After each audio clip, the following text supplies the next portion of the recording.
Why do you always warn me? Because no one else is 4 whiskeys in by now.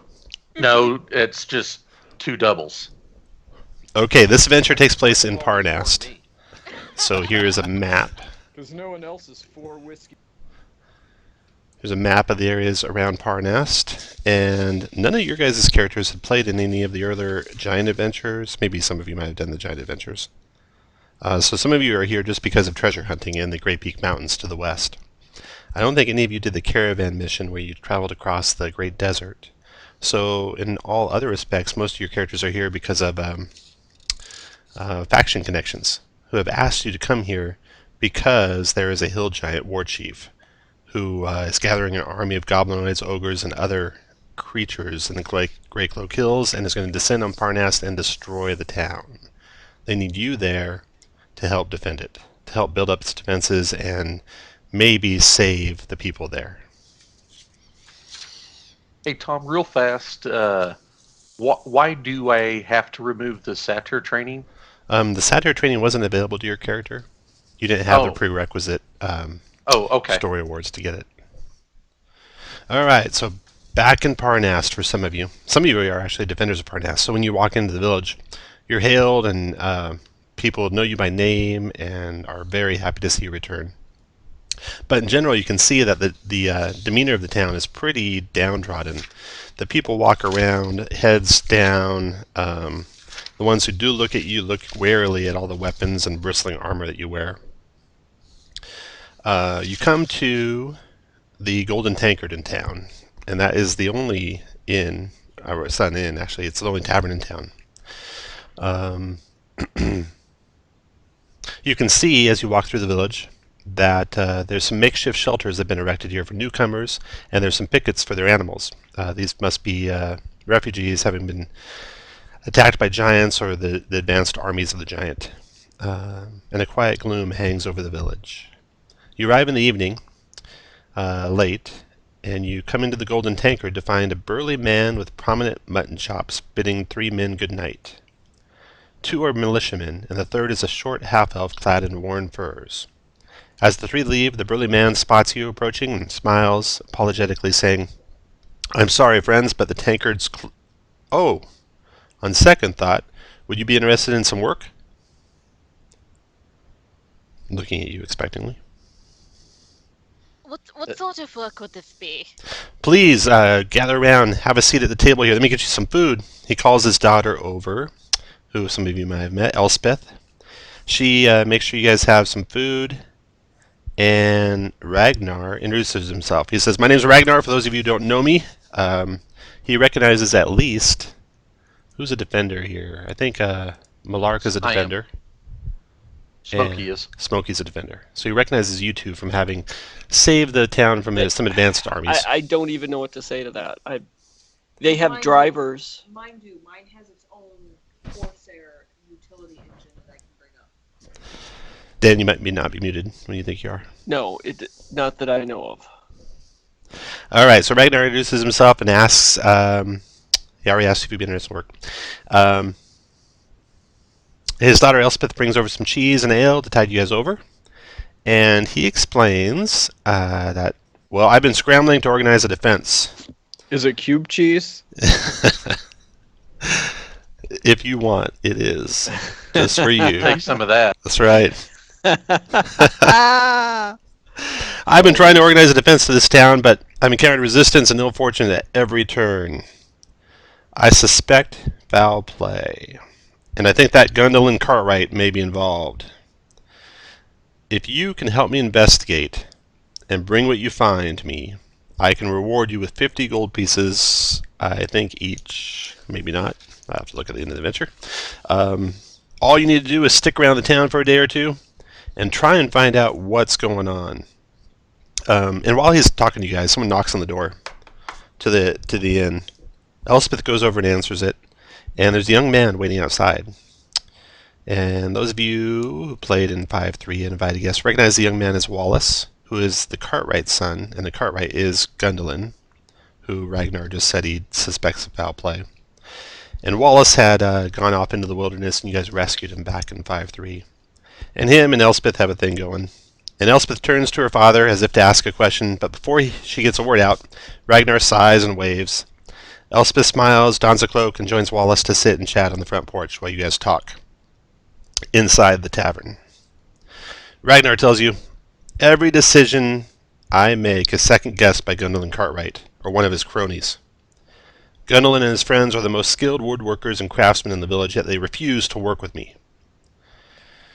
If he's not behind it, if Gundolin's not behind it, I would like you to reason with him and have him help the town. We need men like him in this defense before the giant arrives. If we can't get the villagers to work together soon, I worry that people may begin fleeing into the hills, and that would only result in a slaughter. I have a guide. His name's Tove, T-O-V-E, and he's reported that he has been unable to determine the strength of the invading force. Other than that, it's big. He says that the monsters are constantly on the move through the surrounding countryside, traveling in groups of various size, but he's been unable to locate a permanent camp. The orcs are not occupying the farms they sack and have destroyed what supplies they couldn't carry with them. So, you're probably wondering what has happened that I think might indicate sabotage, right? Of course. Sure. Yes. Here's what I know. Here's what I need you guys to investigate in return for the 50 gold pieces. There have been supplies and tools vanishing. We've been storing our supplies in a small building in the center of town.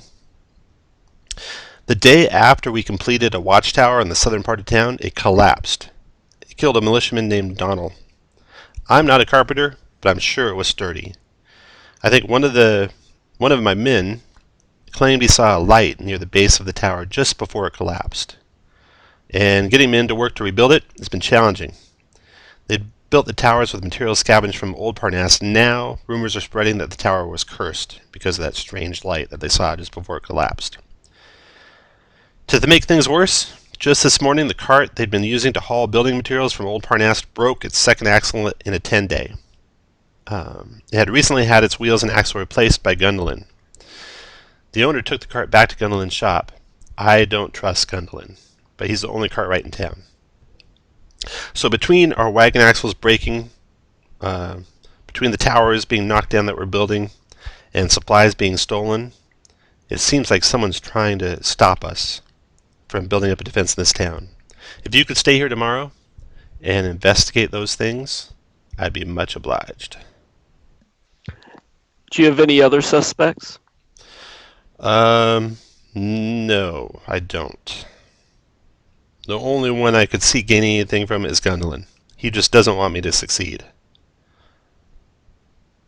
Surely he has a reason beyond not wanting you to succeed for, potential sabotage. I don't know. Yes, it seems suicidal to put the entire town in danger. Well, I wouldn't put it past him, if you ask me. Now, you guys have saved us once before, and I normally don't have room in the tavern. It's just a tavern. But if you'd like to lay out your bedrolls here in the common room, you're welcome to do so. If you'd prefer to go to the stables, you could sleep there if you like.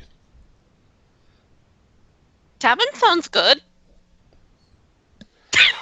Are you including drinks with that? Yeah, of course I am. Tavern it is. He takes around drink orders, and as he's getting the drinks, Elspeth eventually comes back inside. Wallace having gone home. Wallace is, of course, the son of Gundolin. And so Ragnar, who is the father of Elspeth, is not ever very happy to see them together. Shortly after Elspeth comes in, I do take a moment, like when Elspeth comes in, to chat her up a bit and ask her about her opinions of Gunlin and Wallace in particular, since I'm sure she'd rather talk about Wallace than his father. Yep. Oh, yeah. She gushes about Wallace and how great he is and what a hero he was, that he went out and tried to fight the gnolls all by himself, and one day he'll be a great hero like you guys are. And she goes on and on. She says her father's, mistrust of Gundolin and his son is misplaced. As she's talking, any particular? Oh no, yeah, go ahead. as she's talking to you, the door smashes open, And in trods that same fur-clad half-elven man that you saw talking to Ragnar at the very start of your meeting. Ragnar's in the back making drinks. And that half-elven man says, he smiles and he says, "Hello. I don't believe we've met. I'm Tove." And with that, let's do introductions real quick. So, Smokey, go ahead. I am a druid from the spine of the world in up high in the cold mountains, surrounded by hot geysers, so it makes a small little forest area. So I'm very reclusive and stepping out because I've from the master druid, I've heard that we have to defend this area because there could be great evil spreading across the land. All right. Next is Pan, who is a well, go ahead, Pan. All right. Pan is a rather large black dragon-born bard. He's also got the Haunted One background. He's a kind of a dirge. He used to be in a band in Waters Deep, but all of his bandmates seem to have been sucked into the mist. As such, he's been working as a mercenary for the Zent, just trying to get this evil out from within him. He's heard from the Zent that forces are amassing in the south, and he's here for work, and, you know, if he can do a little damage in the meantime, that's good too. All right, Malcolm. Let's see. I gotta click on my background. Hold It's on. Malcolm in the middle. That's right. Oh, thanks. You already did it. Malcolm is a warlock and a criminal. So there you go. Don't need you guys to ask a bunch of questions. We don't need to worry about it. All right, That way Malark. nobody gets their throat slit. Sit. Yeah, I don't think Sit. anybody's gonna get their throats sit. There might be some throats sitting with what's her name? Malark is a paladin. He is a far traveler, and he's been sent by his angelic guide to Parnast because he's unsure why, but so far he's been trying to help defend the town from giant invasions, and so he's here to help out, and who knows where he'll go next.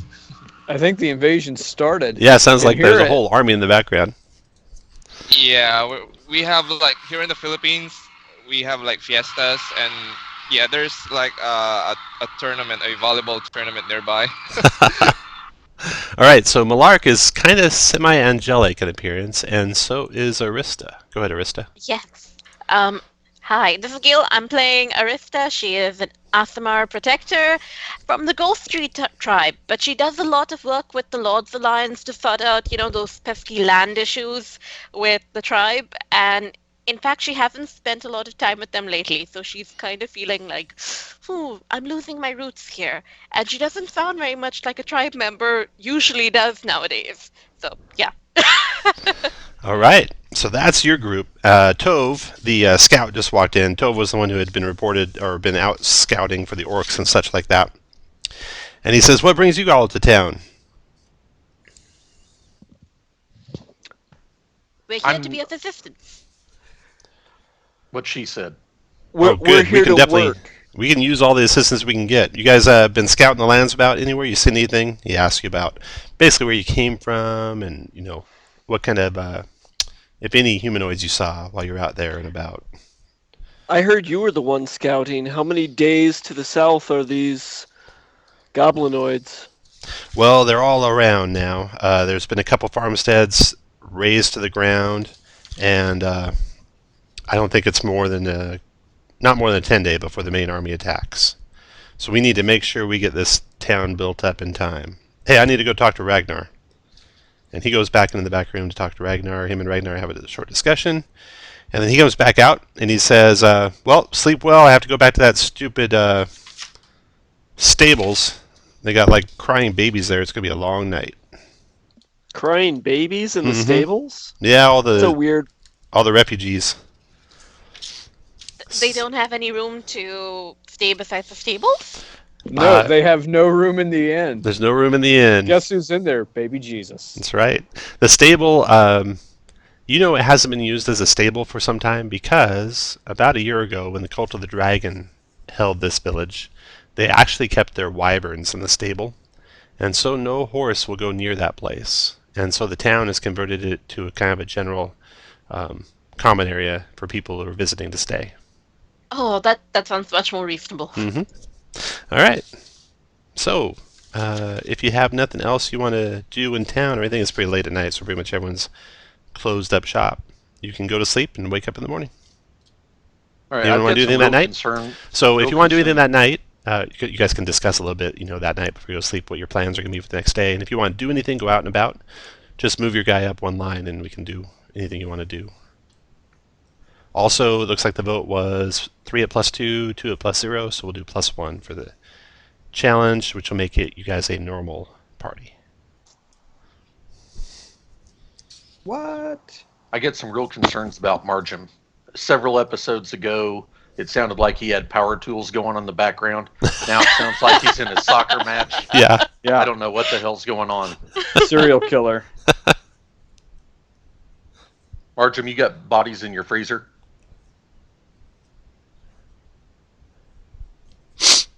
He's got us on mute now. Yep. Nope. He's like, I'm sick of these clowns. Oh, John He's Wick. tracking my address down. Yeah. All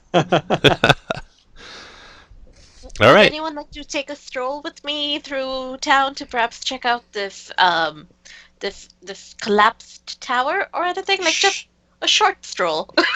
Sure, I'd be happy to. Yeah, But me before I too. go out, I might need to make myself a little more presentable. Okay. The town. I'll I'm gonna cast disguise self on myself to make myself look like human. Okay. Very good.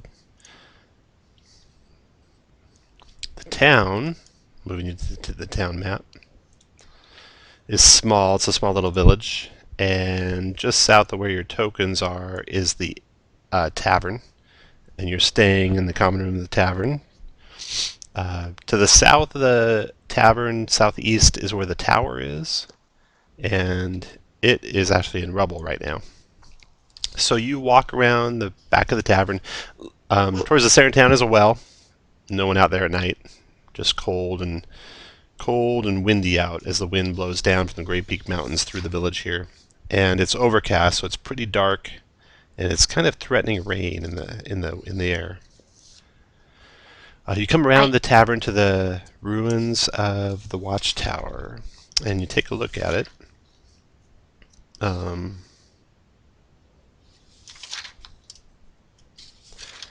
Give me... First, I'll just grab it here. Then I'll ask for some.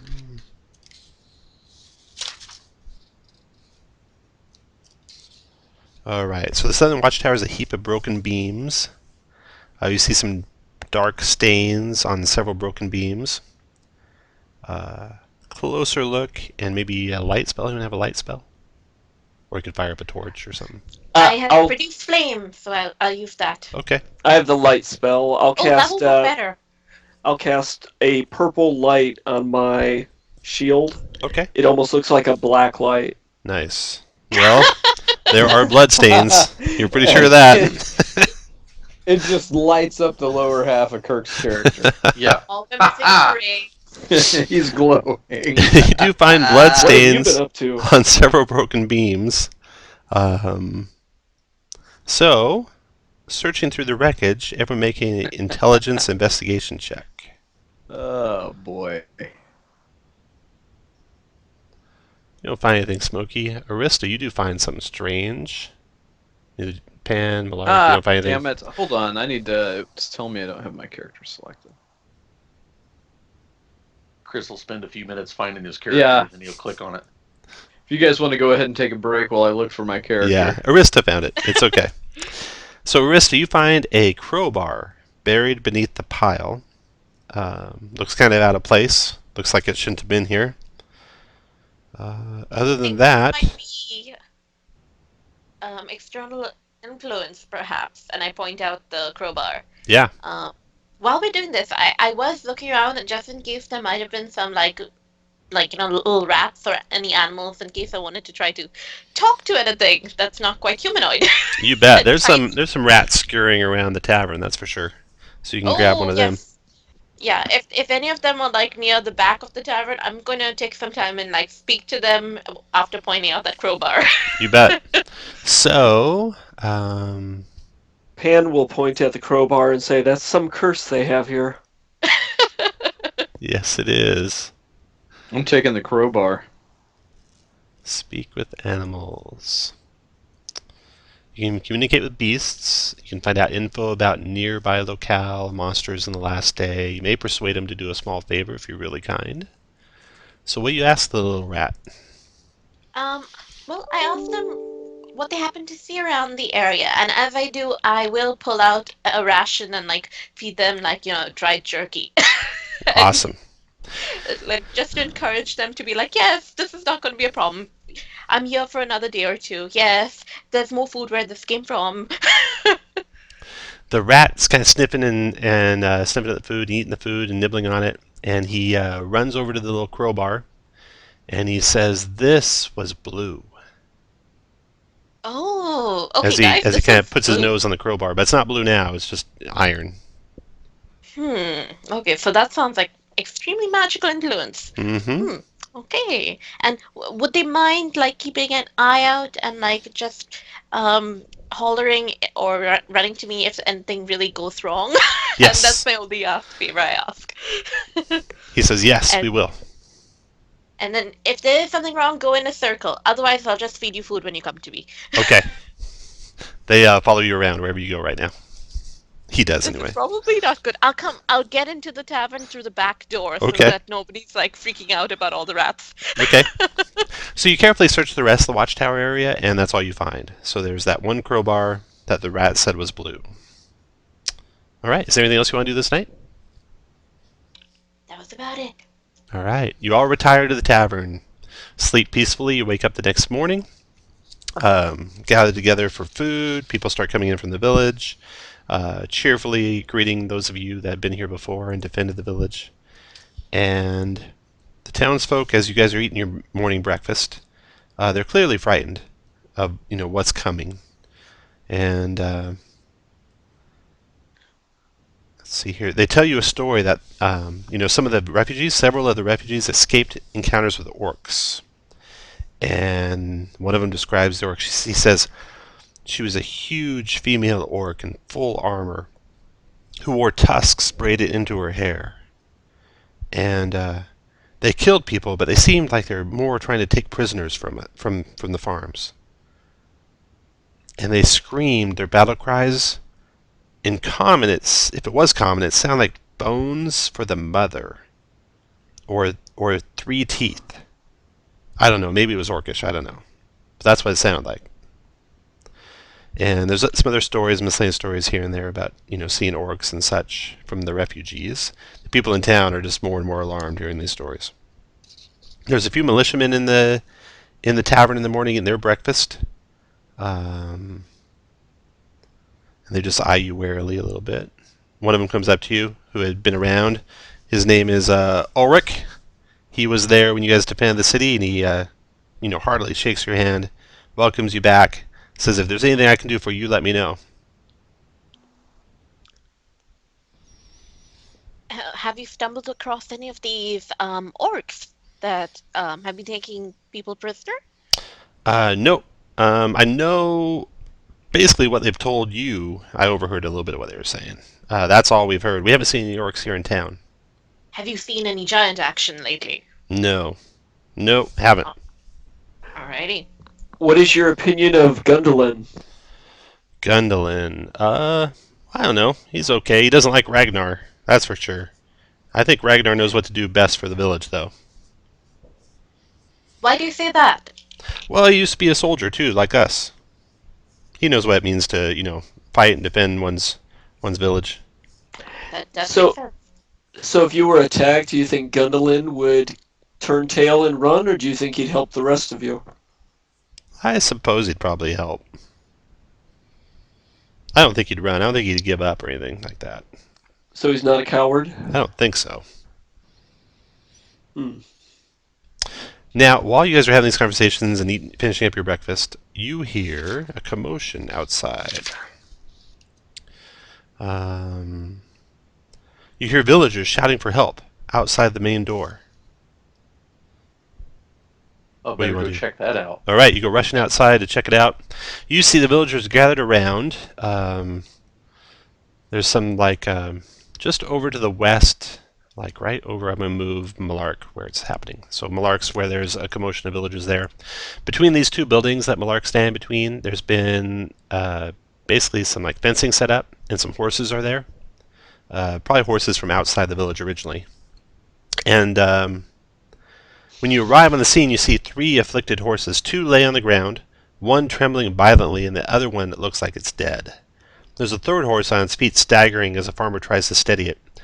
The farmer yells to one of the boys, go get Chandra." And those of you who heard before, you know Chandra was from the Shrine of Axes. She's a local priest in the area. So the villagers are all standing around agog, looking at what's going on. What do you guys want to do? Can I do a medicine check to try to stabilize them? Yeah, go to make a medicine check for your guy. Can I give you? Oh, hey, You know, let's see, the animals definitely looks like they've been poisoned. The motionless one definitely is dead. The horse on the ground is very close to death, and the other one will die within an hour, probably, from that medicine check. Anyone else want to do anything? Does it look like if I fed them good berries or tried to heal them in some way, it would make much of a difference? Because I'm not very familiar with poison. Good berries, I don't think neutralize poison. You know what? I'll just pull out my herbalism kit and try to do something with that, though I'm used to doing more poultices and stuff. Okay. I'll give. You can't tell how they were poisoned. You can look around and maybe try and find out if you want to make an intelligence investigation check. I'm gonna give Arista a bardic inspiration. Okay. And then go ahead and make an intelligence investigation check, Arista. We'll do that. Okay. And so that's a can 11. I use the bardic? You're right. That's an extra D6. I'm sorry. Can I guidance that, or is it too late? You're good. Okay, so that's 9, 10, 11, 12, and then another D6. Alrighty. I don't think I have it built into the bardic inspiration. So that's 16 total on your investigation. So looking around, you find several evergreen branches mixed in with the hay that the horse has been eating, which is odd. Branches. So you take a look at those evergreen branches, Smokey, and you recognize that they're a species of a yew plant, which is highly toxic to animals. So looks like somehow this toxic yew plant got mixed in with the horse's hay. So now do we know how to neutralize it? Well, just as you guys are returning, or just as you're looking at that, Chandra rushes up on the scene. And We pointed out to her. She says, you know what? Silas's garden has all sorts of herbs. Maybe you can find something that can neutralize it there. And you're an herbalist, so you know that you might be able to, if you could get a whole bunch of herbs to look through. Mm-hmm. Make a intelligence check, and you get to add your proficiency if you have herbalism. Oh, okay. Can I guidance that too? Sure. So that would be with 17 plus 2, that would be 21. 19 plus 21. Yeah. Okay. Yeah, so you go rush into Silas's garden, and Silas's garden is... Where's that one at? The herbalist is number 8. So Coincidentally, Silas is the name of Kirk's herbalist. Yeah. So you have to mine's rush up. Cyrus. You have to rush up to this building way up here, and there's a little garden outside of that building. All right, I will do that. And there's an old gentleman there, probably Silas. The garden is highly neglected. Looks like no one's kept it up at all. Silas is just kind of whimsically looking out, drinking some coffee. When he sees you guys all rushing up, says, "What's going on?" Good sir, the horses have been poisoned. "Oh my God. We'll take whatever you need," he says, and he opens up his doors. You can see his garden's not well tended, but there's plenty of herbs there. And with your check, you're able to spot a couple things. First of all, you see some shrubs that look like they've had clippings taken off of them, and they are yew shrubs. So the poison was taken right from this garden. Additionally, you are able to find the cure for the poison in the garden. So you grab that. You can rush back to the horses and feed it to them as fast as you can get back there, and that neutralizes the poison and saves a couple of the horses. I do ask Silas to like rush back with us so that I can ask him if he saw anybody near his shrubs lately. He tells you that, funny that you mention it, I did notice that someone had been around because some of the bushes have been tampered with, and I don't know who did it or when. And I couldn't find any clippings either. I don't know if there's any tracks or anything. I'm not a tracker, but I couldn't figure out who did it.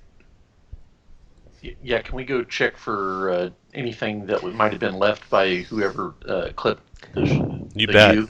So the horses are recovering. The farmers are taking care of them. You guys can go back with Silas back to his herbalism shop. And Can I do an insight about his not knowing? Yeah, certainly you can make an insight check.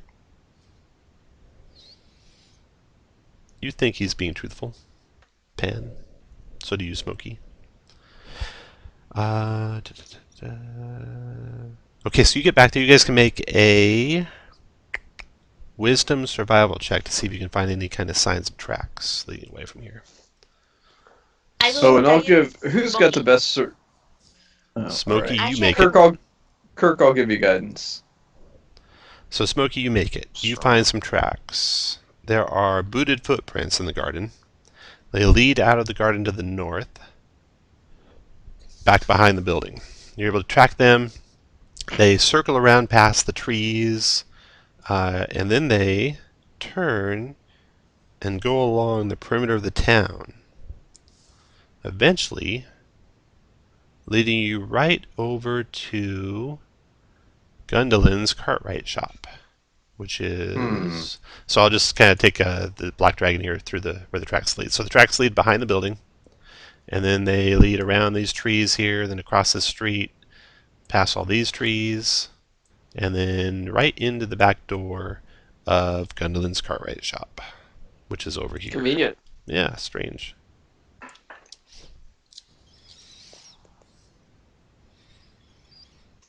You don't find any other things there at the herbalist shop. You do find he's got plenty of. Why don't we pause here real quick?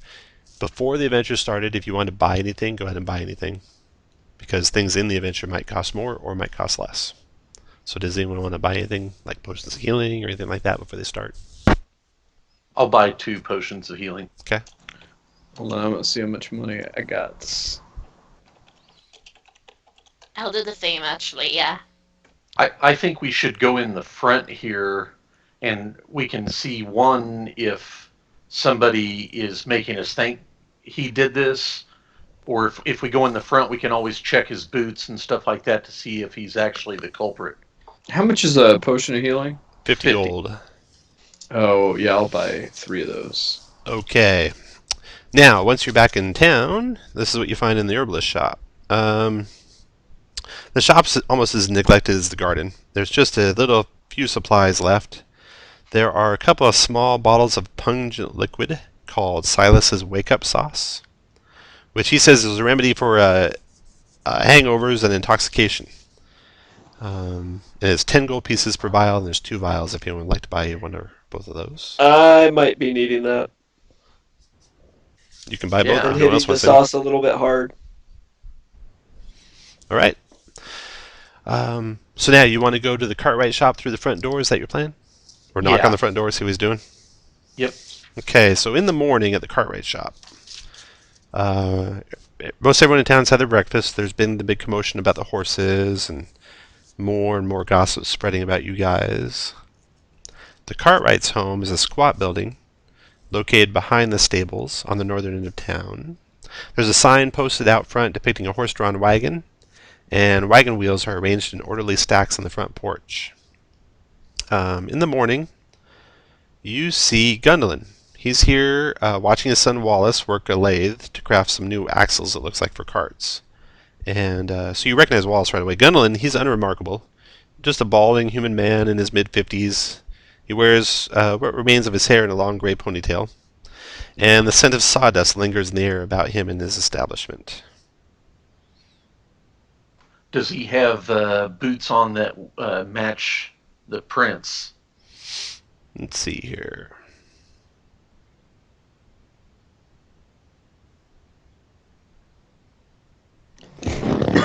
He's wearing boots. They look like approximately the size of the prints, but you'd have to kind of get them out there and or measure the prints and then measure the boots to make sure. They could just be coincidentally about the same size.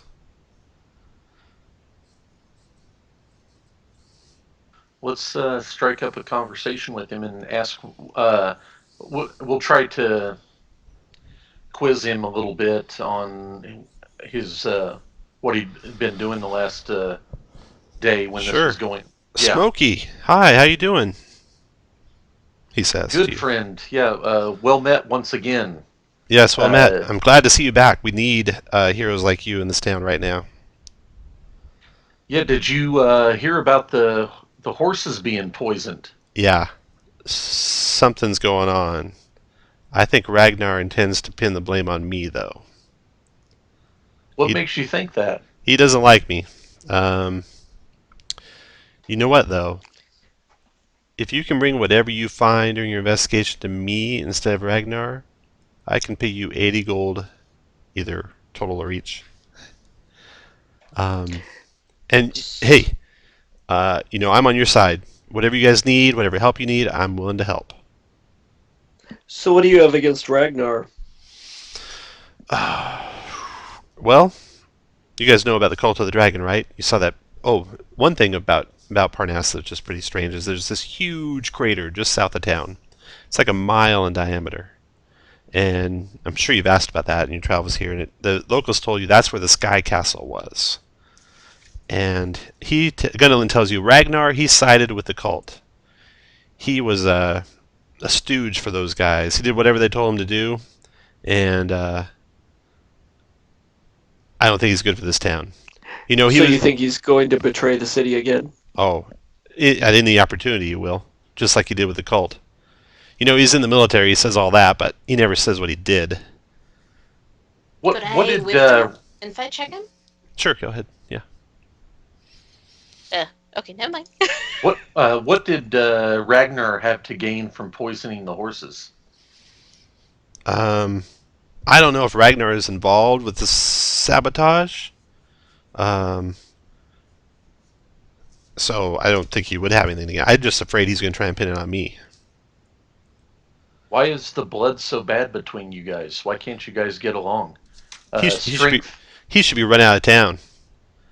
He basically is a criminal. He basically worked with the Cult of the Dragon against this town. And now this town treats him like some sort of hero. Talk. It sounds like you're all about to be ran out of town. Can't you cooperate for a minute? Maybe. But keep an eye on him. Maybe? Keep an eye on him. I think he'll turn against you when you least suspect it. He might already be working with them. I don't think so, but he might be. He did with the Cult of the Dragon, that's for sure. With the You might be as well. With the additional information, can I do an insight check to see if he's trying to mislead us at all? Yeah. You'd think he's telling you the truth. Okay. Let's see. Yeah, so if there's anything you need, I can help you. I tell him we found some tracks. I'm not saying that they led to his place. Okay. And I ask if he'd mind me taking a closer look at his boots. Oh, that I saw. No problem. Yeah, take a look. He pulls one off and hands it to you. So who else in town other than the herbalist is knowledgeable about the herbs that he might have there? He laughs. I don't even think the herbalist has knowledge about the herbs he has. I don't know. I don't know who would know what herbs do what here. That garden of his is completely overgrown. I ask him if he's got a crowbar I can borrow real quick. Yeah, definitely. He goes look around the shop, can't find it. God, I don't know where it went. Yeah, that's weird. That is weird. During I this conversation, I will move to talk to Wallace, but keep going. Okay. I say I'll be right back with this boot. I want to run a quick test on it, and Okay. I run around the back and go see if the print matches. Not exactly. It's not the same boot.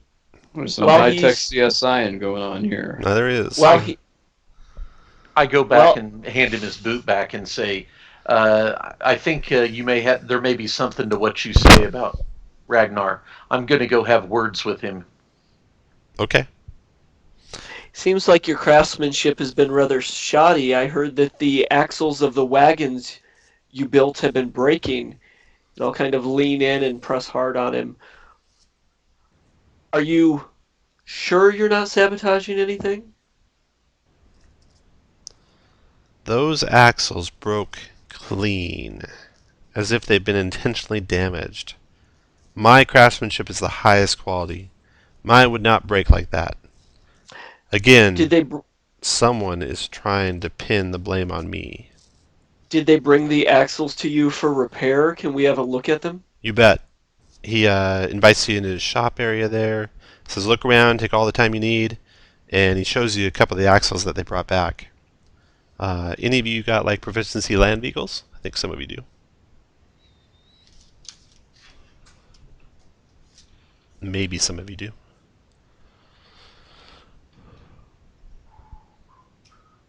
Not me. Yeah, I don't think I do either. Nope. Well, he points out, what he says is a clean break on the axle, and I guess it looks like a clean break. You're not an expert, though, so you can't be 100% certain he's telling you the truth. Could we do a ritual detect magic to see if there's any residual that may have caused those to break? You bet. And we got detect magic. I do. Okay, yeah. So you cast detect magic in his shop there, and there is no magic on any, no, and not even residual magic on any of the wagons or axles or anything. Okay. So you're an expert. What do you think did this? How Uh, would someone sabotage it? he describes how they probably took some sort of a sharp blade, like a sword or something like that, nicked it. Shows you where he finds some nicks, and it would naturally break there if that's what they did. Anyone could have done it, really. Anyone who's knowledgeable about wagons. I will take a moment to talk to Wallace and ask him, mention that Elspeth has been talking about him rather well. And has he thought about perhaps getting her a gift of sorts? Maybe a bunch of flowers or herbs? Has he seen Silas's garden recently? Like, there might be some herbs that she might be of interest to her. He They're beam, rather pretty. yeah, he beams at that. He goes, "Really? You think so? She thinks you'd like that? Yeah. I, I guess I should probably, huh?" Have you spent a lot of time with her at the tavern? I mean, like, have you noticed some of the people going around? Like, there was a half elven chap that we saw yesterday. Do you know who he is? He gets a little blushed when you say you spend a lot of time with her, and he says, um, "Oh, the elven guy, Tove. He's kind of a strange guy, a little off-putting. In what way do you mean? He kind of nods real often. He looks you right in the eye and never blinks. And you're thinking back to the night last night that he was there. He was kind of real, Eerie? a little, yeah. But he covered it pretty well, being nice. And but now that you think about it, he never broke eye contact with you, never blinked, and his hand was always sitting on the pommel of his short sword. So now, Interesting. yeah, so you do feel a little bit squirmy about him now that Wallace pointed that out. Does And Wallace's boots match the prints? No, they do not. Okay. I do point out like certain herbs that might be of interest to her and their meaning behind them. And I make a note to myself to point out those meanings to Elspeth soon so that, she appreciates his future gift. He's taking notes, and also his dad says, you guys don't need to stay there at the. You're welcome to stay at my place if you need a place to stay tonight. You guys are heroes, and you're welcome under my roof anytime. I think at this moment, when you think of it, we should probably stay where we are, just to have people assume things that, we might not be working with you, and therefore we can have your best interest in heart without anyone being the wiser. And I Okay. wink at him. Okay. Sounds good. Gundolin, I have one more question for you. Yeah. I know that you think that Ragnar's not to be trusted, but if a force were to enter this town, who do you think would lead the city against them? Well, I guess Ragnar is the leader of the militia right now, so it'd probably be him. If he didn't turn tail and join their side. So if something were to happen to him, he would be the one that the town would miss the most in this fight. Only because their trust is misplaced in him. Yes, I do worry that, everyone is aware of this bad blood between y'all, and I'm worried that somebody might be trying to take advantage of it. Maybe do away with one of you or do something really bad and like pin it on the other. So you might want to stay safe, and you might want to stay clear of anyone you don't know and trust. He kind of looks at you quizzically and he says, those are wise words. I mean, I do fastest way to bring a town down is to pull down the potential leaders. I do hate Ragnar with a passion, but if he's not responsible and it's actually someone else, I'm with you guys. Whatever you need to find who's doing it, you let me know. Will do. All right. Now, what do you guys want to do? Talk to Ragnar. Okay. All right. So you want to head on back to the tavern? Unless anybody else wants to. No, that sounds good. It sounds good though. Are there any people walking around? Like, can we just go, hello, how's it going? And Oh, you bet. get the feel of the Parnast, new Parnast, yeah. You bet. So you get the same, with discussions of people talking to people around the village, you kind of get the same information that you got while you're at breakfast with a lot of them.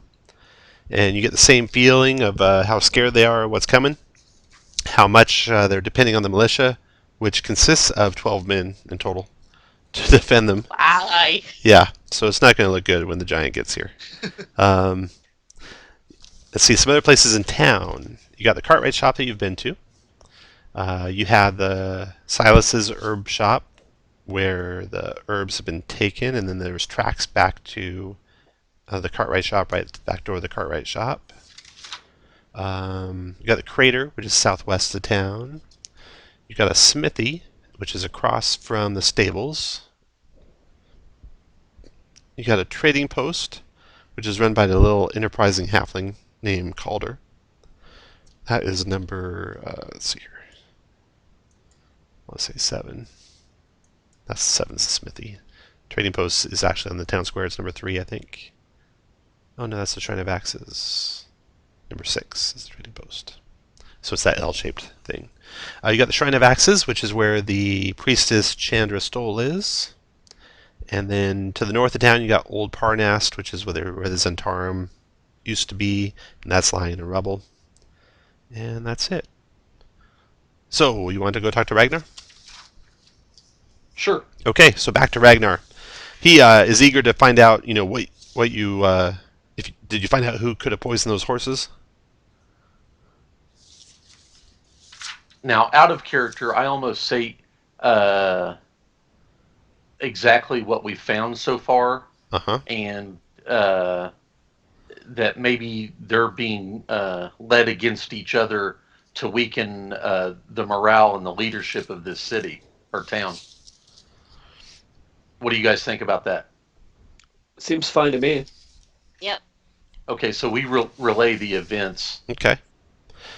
So you guys are, as persuasive with Ragnar as you were with Gundolin. Ragnar still mistrusts Gundolin, still believes Gundolin doesn't trust him. But he sees your point that maybe if there's someone else, they're trying to play the two against each other. He's not willing to join Gundolin's side, necessarily. He definitely wants Gundolin to help with the defenses of the town. And he says, well, if it's not me and it's not Gundolin, who could it be? Well, Ragnar, this is a small town. You know everyone here, correct? I do, yeah. Is there Who has the anyone, most to gain from you guys fighting and weakening the chain of leadership around here? So or is there anyone new to the town? he goes through. Strangers. Yeah, he goes through all the people in the town. He goes through all the villagers, all the militia. Nothing really stands out. He goes over the priest who's new. She came from the wilderness. He doesn't really know much about her. He talks about. Let's see here.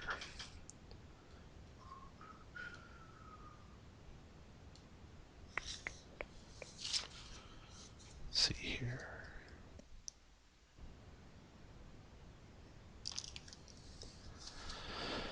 He tells you that there's the Tove, the woodsman. He's kind of mistrusted by some of the other militiamen, but he's a skilled woodsman and definitely an obvious choice to be a scout for the militia. He's a woodsman, you say. Would he be very familiar with, how to weaken wood and, where the strong points might be, considering his background? Maybe. Hmm. Right. He goes through all the rest of the people in town, the herbalists, the halfling townsfolk, the smithy, and you get basically just some bad feelings about three of them pretty much: the smithy, the priest Chandra, and the Tove, the woodsman. So you guys will investigate and talk to you can talk to those people and stuff and try and find them. But Tove is nowhere to be found. He's gone from town. Interesting. Now, Chandra, when she came and healed the horses, did it seem like maybe she might have already? I mean, did we pick up anything from her? Like, Make a she, insight check. Everyone can Chris, do you want to this. give me Wisdom guidance on insight. that one? No guidance. Yeah. Yeah, I'll give you Okay. It guys. happened. No guidance. It happened in the past. So you're just trying to remember. I don't need guidance. What you can think of. Yeah. So you are pretty confident.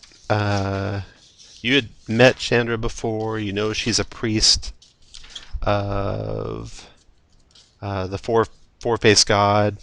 Her shrine is to Auril, the goddess of winter, Shantoa, the goddess of summer, Myliki, the goddess of autumn, and Aghared, the goddess of spring. And she is kind of strange. She's a half-elf. She moved into Parnast a little over half a year ago, having lived in decades in the wild.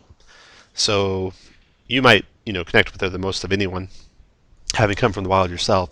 And so her off-puttingness to the villagers happened, you think, just because of her background, having been out in nature. Okay. Kurt, go connect with her. So you're sure I'll be she's glad to connect with her. you're sure she's safe. And then the smithy, Dirty. which is just across from the stables, it's a small smithy. It's owned by an ugly, harried-looking man in his early 30s, named Roderick. And he's not particularly interested in talking to you guys. In fact, he's too busy beating out dents in armor and repairing weapons and such like that the militia have broken or ruined in training. And you guys talk to him, feel him out. You don't sense that he's up to anything. It You looks know like what? he's- I show him I show him this crowbar and ask him if it looks like it's his work, and if so, who he sold it to. Says, I think that belongs to the Cartwright. Uh-huh. All right, so we'll fast forward to the night, unless there's anything specific you guys want to do in the village to investigate before then. Basically, Tove doesn't come back, so you're never able to talk to him Okay. until maybe the nighttime.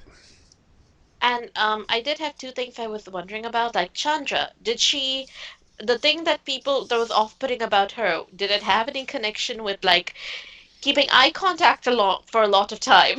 No, nope. Okay. Just that she was She was quiet. raised in the wild. She's quiet. She's terse and blunt when she speaks. Just not used to being around people. It doesn't seem like. All right. The refugees that have been staying in the stables, Mhm. are they pretty much in the stables all the time? Yeah, or out tending their their livestock that's scattered around town in various little makeshift pens. Perhaps we could talk to them about Tove, since if he's been staying in the stables, they might see him a lot. You bet. Yeah, good idea. So Tove, they tell you about Tove. Let's see. He's handsome enough, they say. Personable. He enjoys small talk, but he's a little weird. How so? Well, he never breaks eye contact with you, never blinks when he's talking to you. Always kind of has his hand on his sword, sharpening the blade. Just doesn't feel right around the kids and family, you know? So Strider from Lord of the Rings weird, not Jared from Subway weird. Maybe, Oh, nice. maybe, Oh, God. no. This father that's talking to you, I mean, I don't get it. Did he used to be fat? this father that's talking to you, he kind of whispers to you, I don't like the way he's looked at my kids, even. Almost like he's sizing them up to kill them or something. The guy is strange. And Does he have- Toph primarily works with the guy that we're under the employ of, right? Ragnar, yeah. Yeah, He's the scout for the militia, the 12 Does he person have strong any militia. friends? Do you see him around anybody else? Like the No, rest of the militia. keeps to himself. Always coming and going, too. Do we know where his house is? Yeah, with No. refugees. As far as you can tell, asking around the militia and Ragnar and everyone, he doesn't have a house. He lives out in the Okay. wild. Comes and goes Um, from the wild. I do suggest, like, considering our findings, guys, I'm thinking we should perhaps suggest they hire another scout besides Tove in case things really go down south. Yeah. Yeah, to give prior warning in case anything is kind of up with him. So, second scout? Well, do we want Well, to you go know out and what? search for Tove now, or do we I want to was wait going till to in the say, morning? Kirk turn into an animal and follow him. I can do that. Do we want to do it now or in the morning? We don't know where he's at. It's like around. I can it's try like, to sniff him. It's like around lunchtime right now. Oh, okay. How about I go into bear form and try to track him down? Surely we can find some areas where I could catch his scent. Yeah, definitely. Let's do that. Okay. All right. I like the bear's going to go around sniffing crotches trying Yeah. to find this guy. Trying to find him. Sniffing babies. Before I go into bear form, I will cast bark skin on myself and then go into bear form. You got it. All right. So you guys want to follow along the bear, see where it leads you? Sure. I'll cast guidance Sure. on you. Okay. All right. Before we leave, I did want to mention something about Ragnar, and to just mention that perhaps it might be a good idea to have Gunnan maybe help with the defense through, like, appointing him as, a contact for the refugees or something. Maybe he could, advise them on how to, do certain things or shore up defenses. Like, have him assign him something to actually do. Got it. He does. He'll do that, like you said, and then you guys go and try and track down Tove. While you're doing that, you spy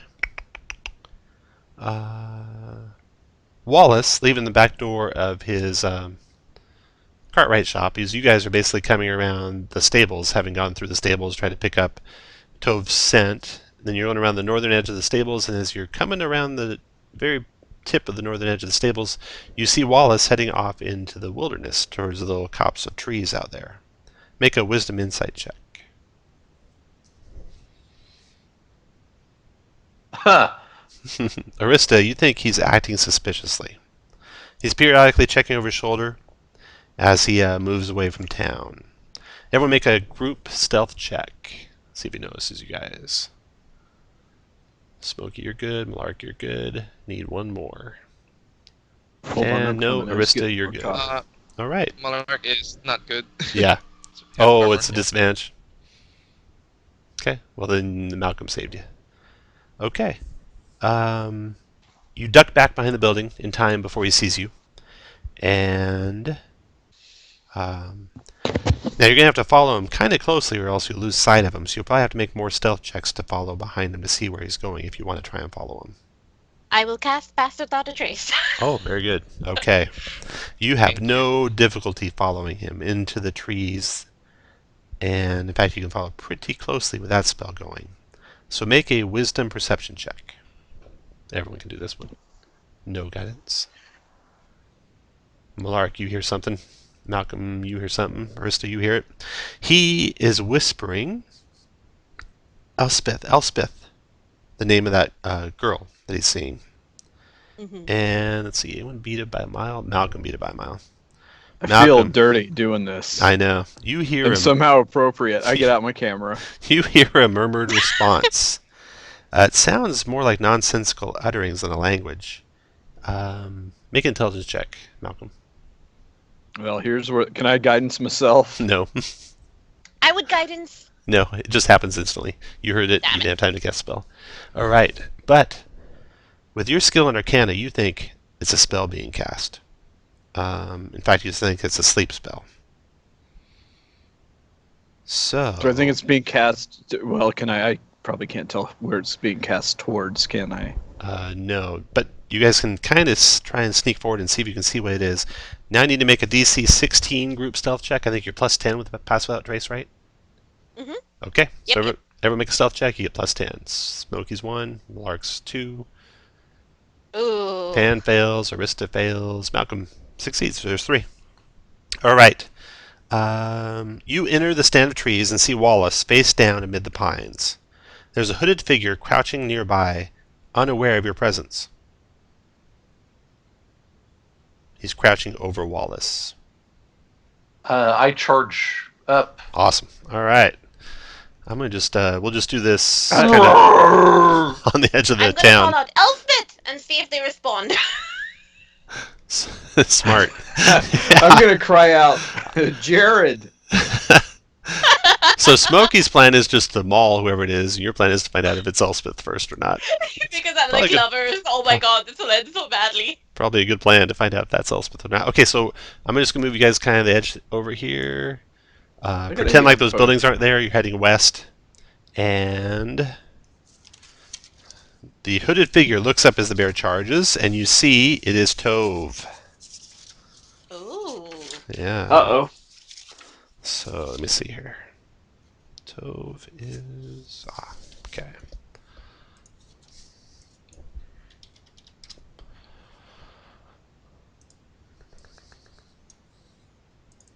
Everyone go ahead and roll initiative.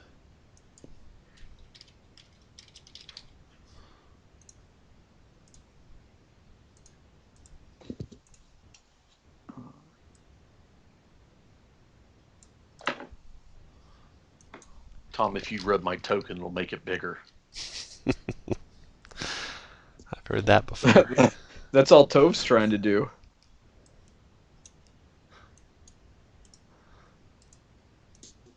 I cast a spell called Roofie. All right, let's see here. Wallace looks way too young to be in a relationship. I know, I don't have like a teenager. That's either a full-grown adult or kid. Look, we're in the South. It's all good in the South. Yeah, so it is definitely Jared weird. Yes, Yeah. that's what I was thinking. I was like, oh god. Malcolm, you are first act. What would you like to do? You want a $5 foot long? Let's see. What the smart thing to do would be not to attack him. But I'm not smart, so I'm gonna attack him. Go for it. Eldritch Blast right in his face for... Yeah, I'll knock him 10 feet back away from the Do you kid. want him to get knocked back away from your party, or you want to leave him where he's at? How far away is he? He's about 6 to 30 feet away. And looks like he wants to run for it. You still get... then I... Well... No, I won't... Okay, I will then knock go ahead him and back. move where you want, and then Marlark, your turn. I'll bless Smokey, Malcolm, and or Awesome. Arista. Yeah. Go and put a concentration mark on your guy. Everyone else put 3 blades on their guys, and then move where you want. Oh, Marlark. Hold on. I'm sorry, Tom. I'm moving like I'm drunk. Go ahead and move where you want. And then Tove's turn. Okay, so Tove looks up, sees you guys. He casts a spell. No, you can counter a spell. You can recognize the spell, though. It's Long Strider. And then, after casting Long Strider, that's a bonus action, and you get to move your speed when you cast it. As his move action, he moves, and his action, he dashes. So he moves 90 feet away through the trees and such, as fast as he can move away. You can still just make him out at the end of that move. It looks like one more move, and you'll be out of sight in the forest if you don't get him knocked down. So I'm just going to move him down here, but he's 90 feet to the west of where he's at the end of his turn. Smokey, what do you want to do? Well, So I he's can- moving faster than your bear, Smokey, because he's got a speed of 30. He's moving, and your bear's got a speed of 40. 40. So you're moving 80 feet around. He's moving 90 feet around, and he's already 90 feet away. You can keep up with him though. Yeah. You can definitely track him after he slows down from his long stride or anything. Yeah, but I'll dash and try to stay as close as I can. Got it. Okay, Pan. All right, I don't get a whole lot of options if he's 90 feet from where he's at, so I Yeah. guess I just dash. Okay, and then Arista. Alright, I know I didn't actually set anything beyond a couple of animals, but in this situation would it be possible to turn into a lion and then dash after him? You bet. So bonus action wild shape lion run. Yep. Is the lion 50 feet move? Yeah, so it would be 100 feet. So I would Awesome. actually catch up with You him. will So I'm just eventually being- catch him. Nice. Yep. Atta Trying to get girl.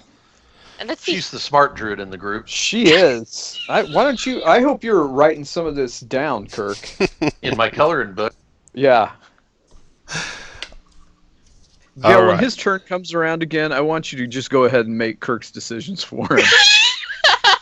We would have never found him in the first place without Kirk. So you guys have a chase through the wilderness because Tove knows this wilderness pretty well. He had a head start. He's moving very fast. You'll catch him slowly, Arista. It'll take you. You'll catch him 10 feet per round, so it'll be like on the order of minutes before you to catch up to him at a full pace. The bear will be lumbering behind you. Well, you might not. we might. Hold on. I got another shot on him. I mean, I'd be able to hit him one more time, maybe. Oh, yeah, fire away.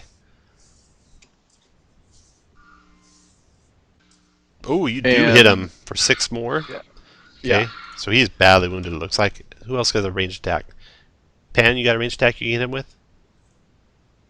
I I'm got sorry. 60 feet, but he's 90 from where he was, so Yeah. I guess I could move 30, then cast 60. I'm sorry. He actually goes before you. I should have been looking at Malark. Goes before him. Never mind. And Malark, you got anything ranged? So he's gonna be leading you on a what's chase it- through the wilderness. You can definitely track him and keep together as a group if you'd like to encounter him again as a group rather than encounter them one-on-one. That Well, does I sound say you good, guys, the fast ones, get to him as fast as you can, and we'll take whatever rounds it takes to catch up. But What I'm If he saying gets is, away, he what I'm gets saying away. is, you guys, he won't get away. If you take a little bit of time and go as a group, you'll track him back down and you'll run into him together. If that's you go fine. out there alone, it'll be just Arista and Tove against each other for a round or two. Of course, Arista will be a lion, so it might not be in Tove's favor. You can So pounce I guess on the it. question is for you, Arista. Do you want to chase after him until you catch him, or wait for the party? I'm right now. I'm actually just about 10 or 20 feet away from my bear. Oh my gosh, I can't believe I'm forgetting names. Smokey. Yes. Oh my gosh. And so I'm thinking I'm actually going to try to keep him in line of sight, Okay. but like try to keep with my party as well. So, Okay. Yeah. Well, you got to choose either catch him or keep with your party. Oh, I can't keep him in line of sight. You will definitely get him, no problem. Okay. So Do you I wanna I get will- him I will. Right away, I or will you want to wait. get him with your I will party? wait. You wait for your party? Okay. Yeah. All right. So he disappears into the trees a little bit, but you're able to, guys, as bears and lions, keep tracking him as the party keeps up with you. And he is going through the forest. He's doubling back towards town, it looks like, eventually. And Alrighty. and you guys will catch him basically on the edge of town as he's obviously not going to outrun you. He realized he's going to try and, looks like, go for the safety of numbers and hope that you won't cause a fight in town, but little does he know you guys. All right, so He's, Marjoram, I like it because it makes me feel like I'm doing great things when I hear this crowd cheer everything I do. Yeah, sorry about that. I like it. Keep it going. all right, so we'll just put him basically on the edge of the town square, and you guys are coming out of the wilderness right here, behind him. You want to let him merge in with the traffic of the town, Hell or let him no. have it? Well, No. I'm sorry. I don't. Well, on my turn, I'm going to shoot him again. Fire away.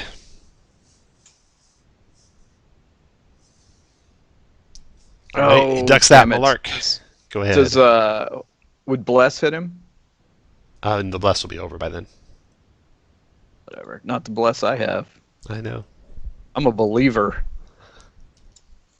in the paladin. I'll chuck a javelin Okay. at him.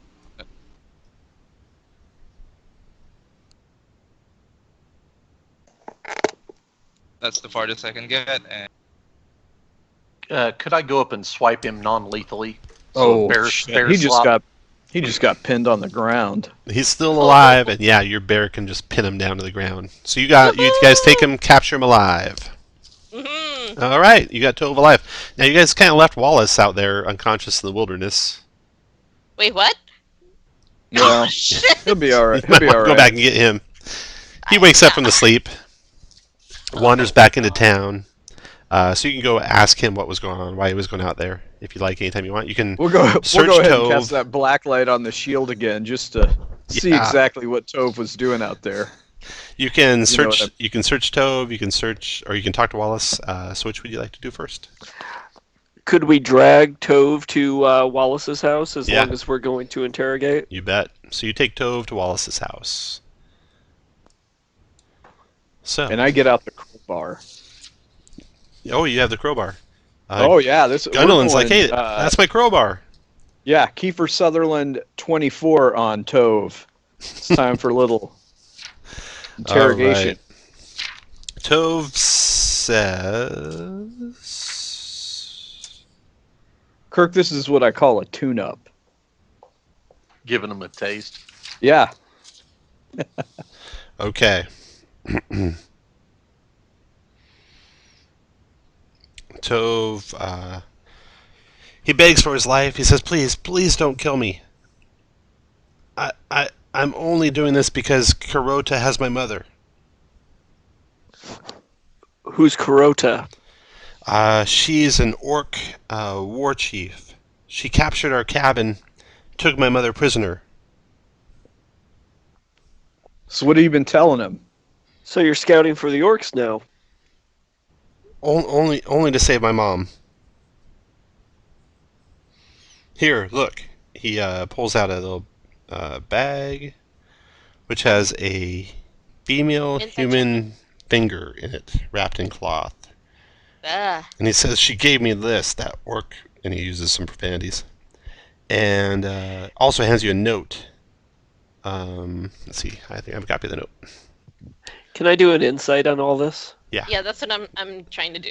too. Go ahead. Everyone make an insight check. I'll guidance you. Oh, maybe that won't matter. Yeah, I'll guidance. Who else has a good wisdom save? Well, whoever it is, I'll guidance you. Oh, if it helped if I hit the right button. Just pretend that was a 4. Is Or that one. visible to all of you? Mhm. Yes. Yep. Make him big. I will give you a second chance because I'm kind. Ogden, however, isn't. He will feast on one prisoner each day until you cripple the village and return home. If we run out of prisoners, your mother's blood will slake his thirst. Work quickly, and some of you may survive. Cross me again, and Ilya's fate will be far worse. Kagrota, 3-teeth, mother of bones. All right, so here's the deal. He's going home, and we're gonna mount a ambush at his house. Didn't you meet Kagrota 3-teeth on Match, Chris? Yeah, Meet her. I she's dated her. spiteful. Look, it wasn't date. You don't date an orc so much as I don't want to talk about it. But I tell you what, at least she. This guy was kind enough to cast a sleep spell on him before he took him out in the woods. Karota, not that kind. Okay, that note, anytime you want to read it, is right up here. Who is Ogun again? Ogun, that's the name of an ogre that they have. So Kagrota is feeding prisoners to Ogun? Yeah. What the hell? Uh-huh. So how often are Language. you supposed to check in with her? I was on my way to see her just now. So she's expecting you then. So what were you knocking the kid out for? She wanted more prisoners. I was almost down to my mother.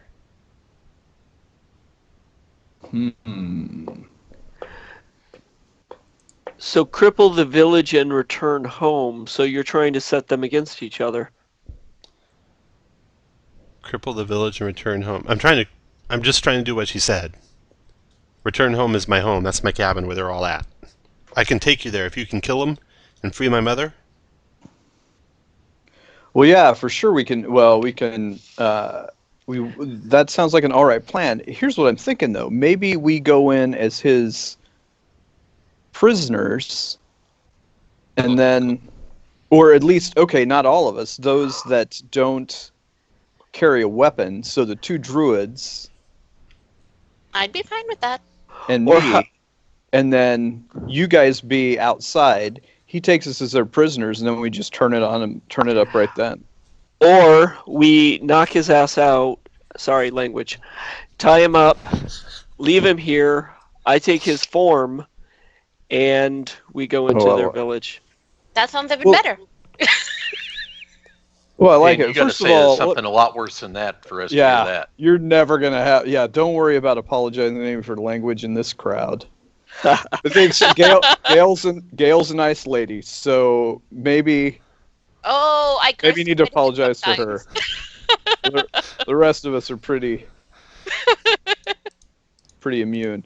Do you want that, or what if we? Here's the other thing. What if we get him to fight with us, since he can cast spells?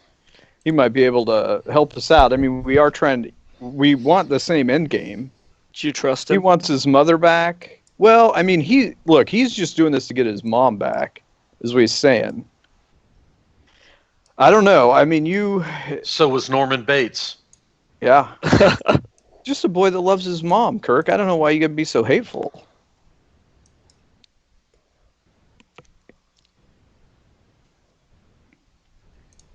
I mean, I'm down with any of these plans, but Oh, I do need I to mean, ask. having another body to help us fight him might be all right, or her. But I think that he could easily. Well, I'm still a bear at the moment. I'm not going to say nothing. I'm assuming we've changed back by this point. I'm just concerned that he'll sell us out to try to save his own hide. Did Well, Tooth have anything to do with the tower? You asking Tove that? Well, I'm asking the person with the crowbar who's, putting in that, incentive to tell the truth. Oh. to ask Tove. Tove says, "Yeah, that was me. That was me. I did that. So how'd you turn it blue? What'd you do to make it magical? Make it blue." Isn't Well, that what the I used a rat mage said hand. that- Oh, What else have you done to try to sabotage this town? that's not true. He didn't use mage hand. Mage hand will do like 5 pounds. What the hell was that? Oh, that's Kirk talking. Yeah, that- that's me Is talking. that your bear sounds? Yeah. That's bear talk. I know exactly what to say. Get that bear off of my shoulder. All right. Let's see. Oh, I cut some of the wagon axles. So are we going to go save my mother? Can you help me? So are you going to be honest with us about how many of them there are now? Yeah. Can you heal me first, though, before we go? I'm inside checking him again because I'm like, oh, good God, this could go so badly. You doing what? I'm inside checking Oh. to see whether he's being honest about this because this could go really badly. Right. let's see, your insight originally was a 12, right? Yeah, that was for the start. I wasn't sure Right. if he was still on No, that you only or. get one chance. You don't get to keep rolling Okay, never insights mind. Yes. until you get a high enough number. I don't trust him regardless. I don't know if he's telling the truth or not, but he's already burned us once. I mean, Yeah. if you could change form into him, I mean, I'd rather do that than have to worry about somebody right next to us at our backs. Well, So I where like. sh- What do you? Okay. Well, I I can like it. tell you. I I can think tell you where the that's- cabin is if you want to go there by yourselves. But I'd be happy to go there with you. Give us directions, let us know how far out of town it is, and how many people are expecting you, and we'll talk. There are What the hell? there. Polymorph T-Rex? Yeah, Kirk said leave him behind, Yeah, there's tied up goblins, in a basement. orcs, Kagroda, the orc chiefess, and there's the ogre. There's usually about 3 or 4 goblins and 3 or 4 orcs around at any given time, but orcs and goblins come and go all the time. It seems like. And she just expects you to come back, report on your sabotaging, then leave? Yes.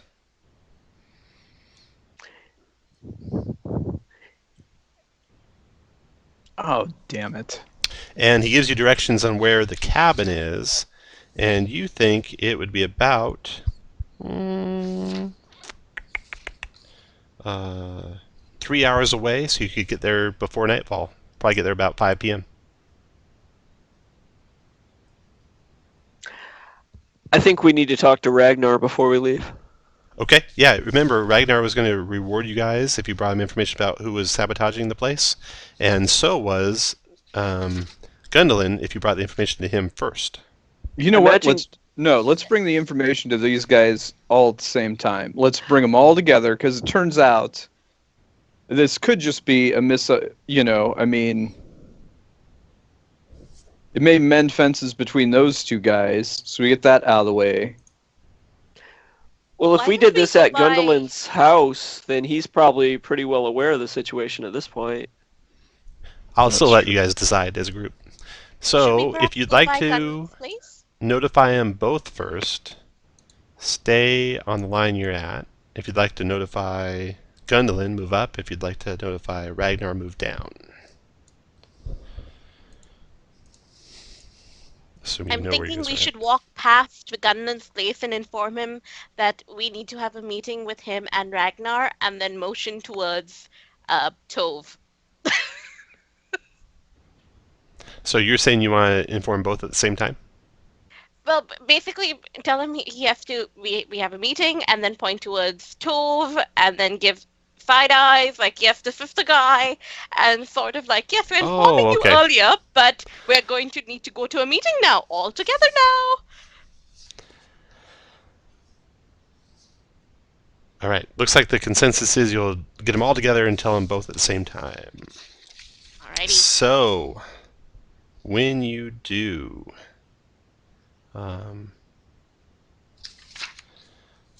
they're both surprised to hear it. Ragnar will pay you because he had promised to pay you. Gundolin would promise to pay you if you gave the information to him first, which you did not. You gave it to both of them, so you'll get Ragnar's payment. I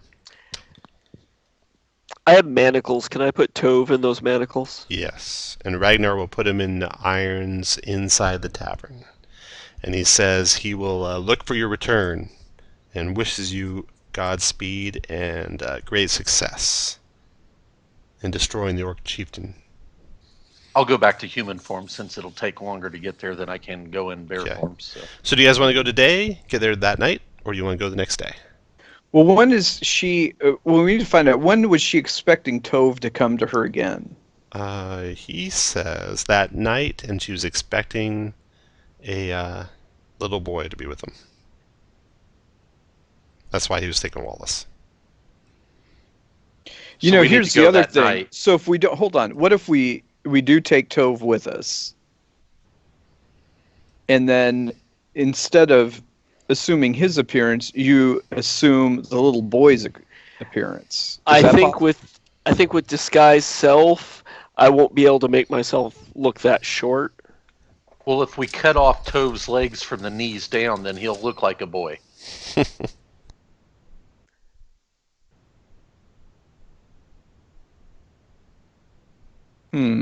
Well, I mean, he's not a boy. How old did you say? I mean, the token. Wallace? He's a little kid. Yeah, Wallace Yeah. is like 16, 17 years old. So could you disguise self that or no? I think that might be a stretch unless he's a really tall 16-year-old.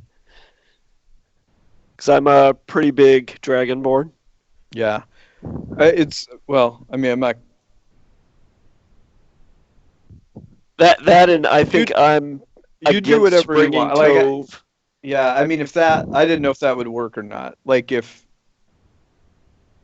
I like the idea of you being somebody that they don't expect or disguised, and then once we get in there, we've got at least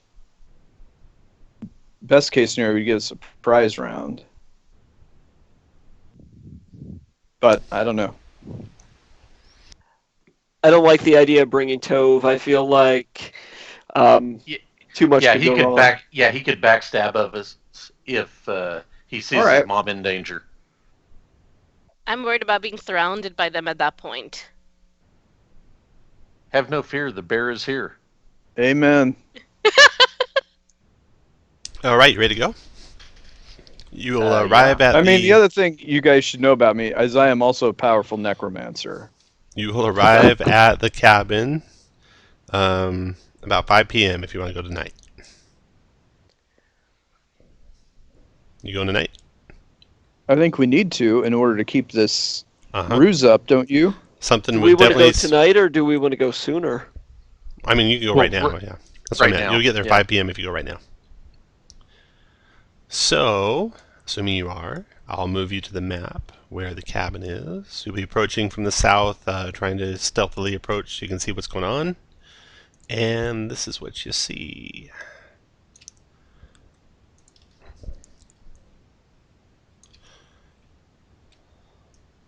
So there's a camp of sorts, which you guys can try and stealthily approach. You can hear from a ways off, a few hours after leaving Parnast, you crest a hill, you spot a cabin situated amidst the massive boulders and old fir trees that cover the landscape here.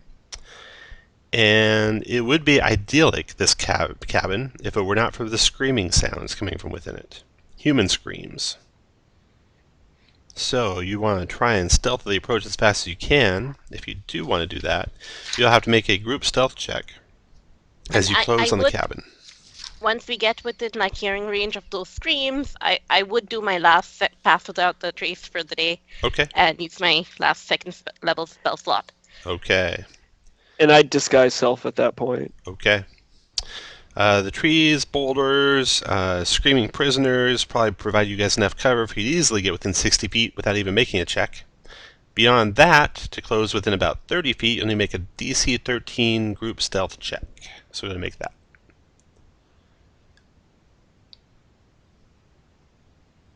Smokey's good. Need 2 more. Oh, Malark's 18. That's good. Even Malcolm, Look at that. 13's good. All right, Arista's good. So you guys are able to approach within 30 feet. To approach closer than 30 feet without raising an alarm and not getting a surprise round, you'd actually have to make individual stealth checks. So don't make any of those yet. We'll decide if you want to do that later. So you can move up anywhere basically within 3 squares. Let's see, 1, 2, 3, 4, 5. Yeah, 3 squares at the bottom of the map. Anywhere along the bottom of the map edge. The heavy bushes here that are the dark green color are difficult terrain and block line of sight through them. The What do we boulders see at are- this point? The boulders are difficult terrain. Yeah, I'll put out everything you see here in just a second. So within the first 3 squares, and let me show you what you see. All right, so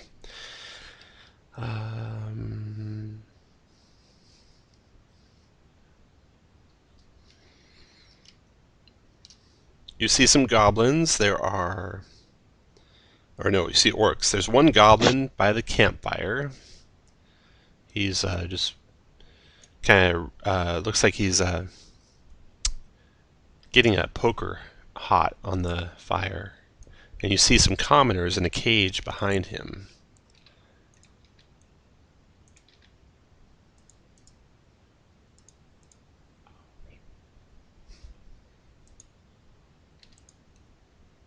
Do we see three teeth anywhere, or where are the screams coming from? I'll tell you in just a second. Let me get all these guys out here. Oh, no worries, sorry.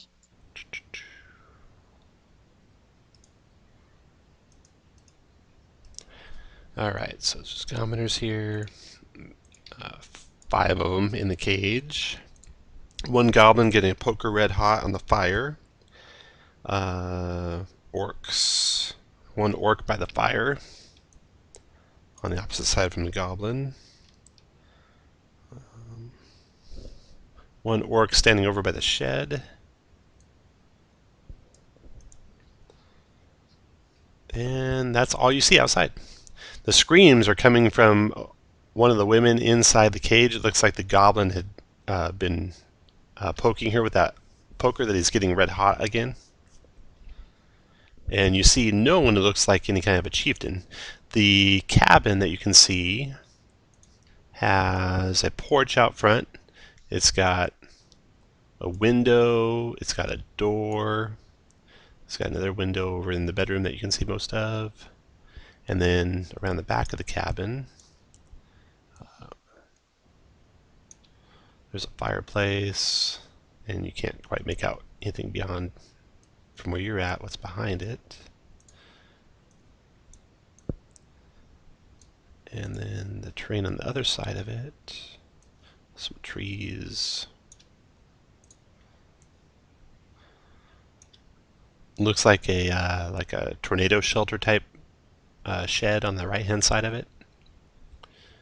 And I need everyone to make a wisdom perception check. No guidance. Arista, you spot perched on a boulder another goblin. In fact, you see 2 more goblins. Oops.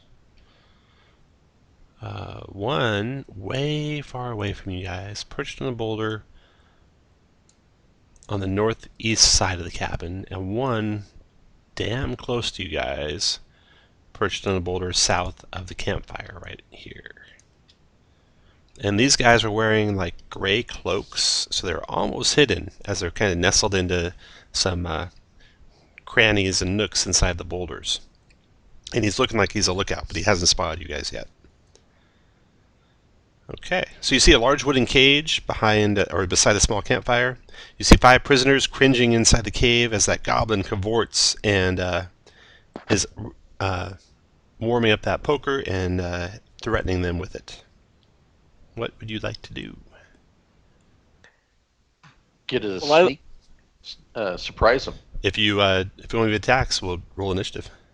Should we perhaps sneak around to get into the main cabin, like maybe, like through the west side, and maybe find the shaman that was mentioned and the 3-teeth ogre orc person? Yeah. If we do that, this red hot poker is going to get put on these prisoners. I look like Tove, so I figure I could approach the camp and call to speak to the chief. That does sound like it might be good. Yeah. It might give you guys an opportunity, because they're not really expecting anybody else. So your choices are try and go in there and act like Tove, or spring the ambush from where you're at. So which would you like to do? Or sneak all the way around to the other side? I like the Tove trick. idea. Yeah, Tove getting their Right. attention, Yeah. and then we spring the ambush. Go for it, Tove. All right, so I'll keep walking up just at a regular pace. I figure, I just walk in there like I own the place, like they were expecting me. Okay, the orcs look at you and say, They say 3 Teeth is inside. And they just point to the cabin.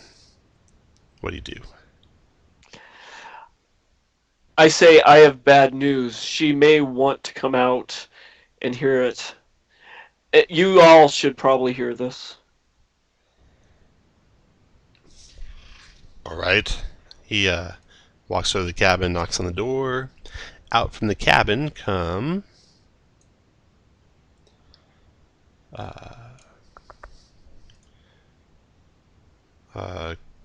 Kagurota 3 Teeth, along with the orc right behind her. And is there anyone else in that cabin? Yeah, a couple more orcs are in that cabin. And so they come out behind her as well. And she looks at you, and she is hugely muscled, wearing gauntlets on her hands, big, huge fighting gauntlets. She's got tusks weaved into her hair, just a vicious-looking orcus. Or whatever. And A shiver. she looks at you and says, "What is this bad news?" I'm sorry, I wouldn't have came back early, but situations being what it was, I knew you'd want to hear this right away. What is it?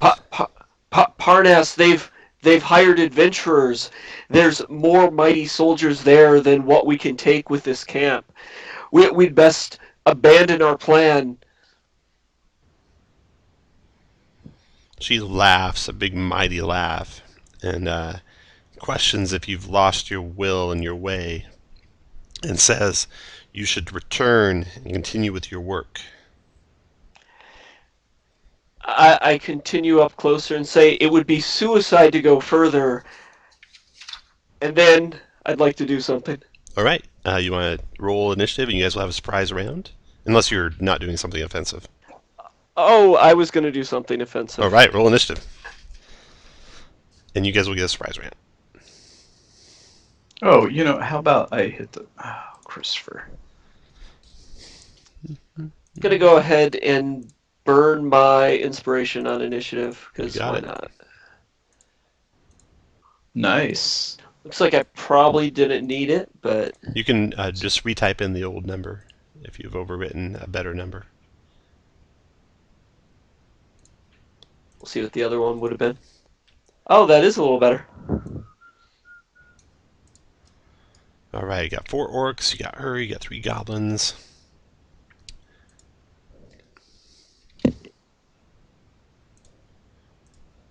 And all right. So Pan, fittingly enough, you are first. All right, so they're all right out there in front of me Oh, in yeah. a perfect line Perfect. for a second level Thunderwave. Perfect line for a bass guitar. Exactly. So Amp turned to 11. Nice. I hit a power chord on my lute, and as I do, this thunderous noise just spreads out from me and washes across them as a second level Thunderwave. Awesome. Go and click it. Oh yeah, you did. All right. You're Okay, like so the D. Schneider of bards. 8 points of damage. They got to make a 13 con save for half. I'm just making sure I got her correct here. That is so sweet. Make sure I have her hit points correct. Don't push them.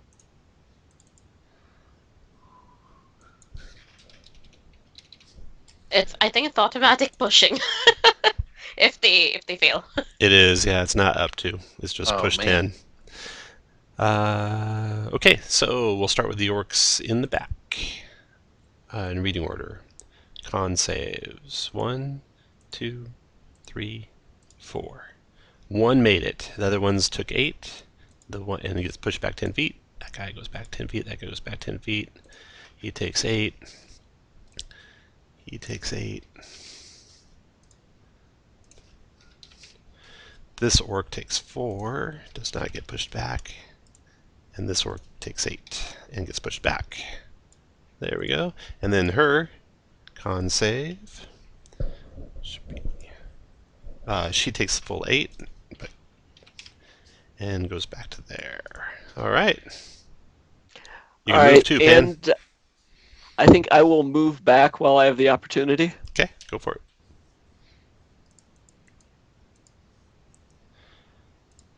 Smokey, your turn. And you could have been those squares. Go ahead, Smokey. Okay. 10, 20, 30, 40. Go to there and multi-attack. Just click the bear there. A 7 to hit, a 13 to hit. The 13 connects, doing 7 slashing damage to that guy. All right. After Smokey, goblins, orcs, Malcolm. Okay. I just shatter 10-foot radius. So shatter, I can get all of them, can I? The ones that are hurt. It's a what? Shatter. 10-foot radius.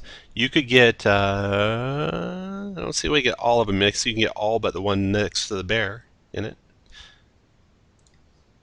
Okay, I'm gonna do that. Okay. Oh, wow. Nice. 21 thunder damage. Holy cow. And I yell out, "Rock and roll!" I'm in the band now. I'm And in then- Pan's band. We got a con save for half on her. She makes it takes 10 damage from that. All right. Arista, your turn. Alrighty, I will actually, you know what? I'm just gonna cast Fairy Fire at this point of time. So like, you know, we have a bit of an advantage on those two in particular. All So, right. Dex You go, saves. Bear! She Smokey, you're fails gonna be awesome. hers. The other orc makes his, so she is fairy fired. Oh, Advantage And on it also attacks versus includes her. the goblin on the left, because I was avoiding the bear, so I think that's 5, 10, 15, 20? It's Wait, only 5, 20 feet 10. square. Oh, sorry, so- yeah, no, that doesn't get to the goblin. Yeah, Yeah. you're good. Okay, after Arista is Malark. I am going to move 1, 2, 3, 4, 5, 6.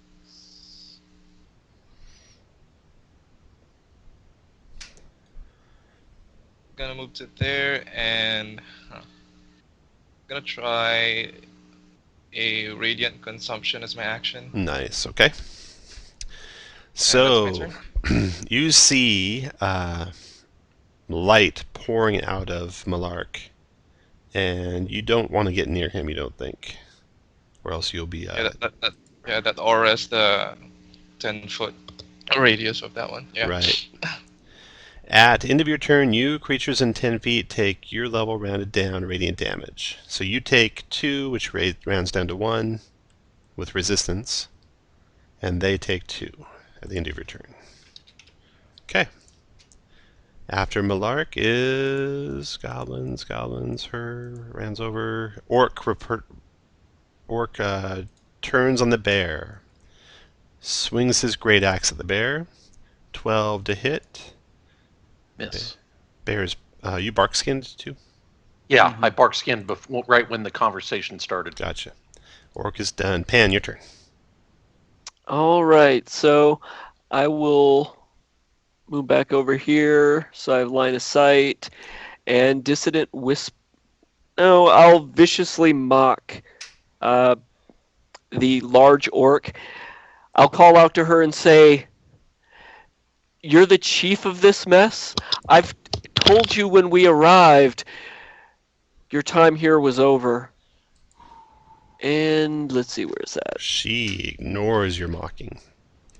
The 17 wisdom save. After Pan, Smokey. I go up and viciously mock her in bear language with my paws. Go for it. 12's a miss. 17 is a hit for 10 slashing damage to her. Is she not It's- very fired? She's not very fired, I think, right? Oh, Yeah. it's a crit for 17 slashing damage. Oh, yay! Boom. After Smokey, Goblin's turn. Alright, the Goblin on the rock. He attacks Malcolm with his scimitar. 22, Malcolm, for 5 slashing. Then he nimbly escapes from you. 1, 2, 3, 4. Dances around the bear, mocking and yelling, and he says in his little goblin voice that Ogun will kill your bear and rip him apart. Malcolm, your turn. Yeah, all right. Yappy. No, you know what? Why don't I not get in Malcolm's way? I am going to Eldritch Blast. Hex is a bonus action, right? Correct. Okay, so I'm going to Hex the Fairy Fired chick, Okay. and then Eldritch Blast. 20 So that is a connects 20 for 9. for... Yep. Got it. All right. After Malcolm, Arista. And now I'm going to... Alrighty, so I am going to bonus action wild shape into a bear, and then I'm Nice. going to, for my action, I'll radiant soul, so I'm a flying bear, and I'm going to fly over. 5, 10, 15, 20. I thinking the grass or the bushes were difficult terrain, so I'll be flying over Pan, Very good. and that would be my turn at the moment. Yes. All right. After Arista, Malark. I'm gonna move forward. 1, 2, 3, 4. And I'm gonna chuck a javelin at what's her name? You got it. Kagroda. 3 Teeth. You can call her 3 Teeth.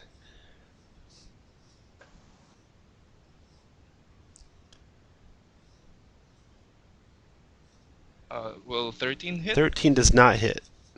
Oh. But Yeah, at the end of your turn, and I end my turn. you take 1 and they all take 2.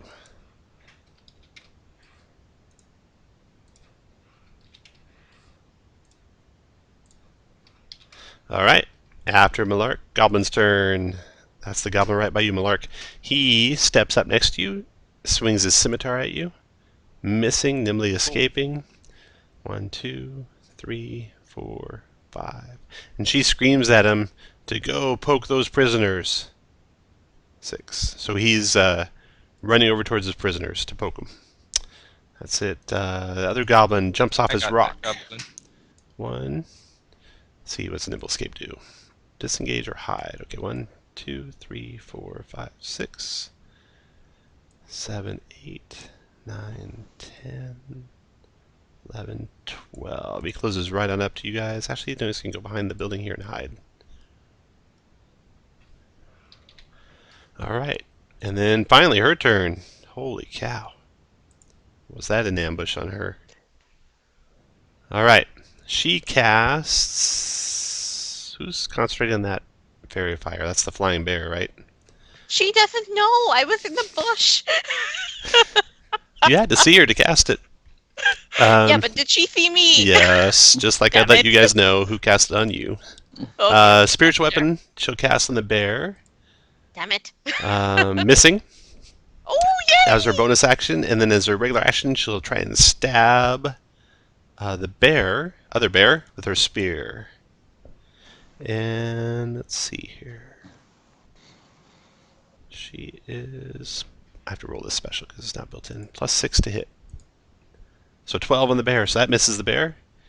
And the end of that round, after she misses the bear, the door to that little shed flies open, and you see standing there what must be Ogun.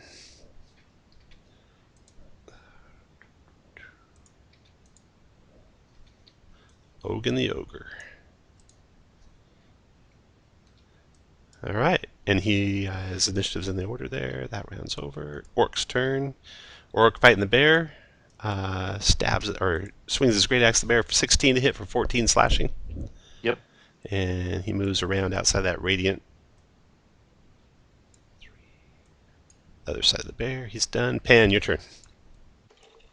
All right, so many decisions. I guess for now, I'm concerned about that goblin hurting our, I guess, the people of Parnast.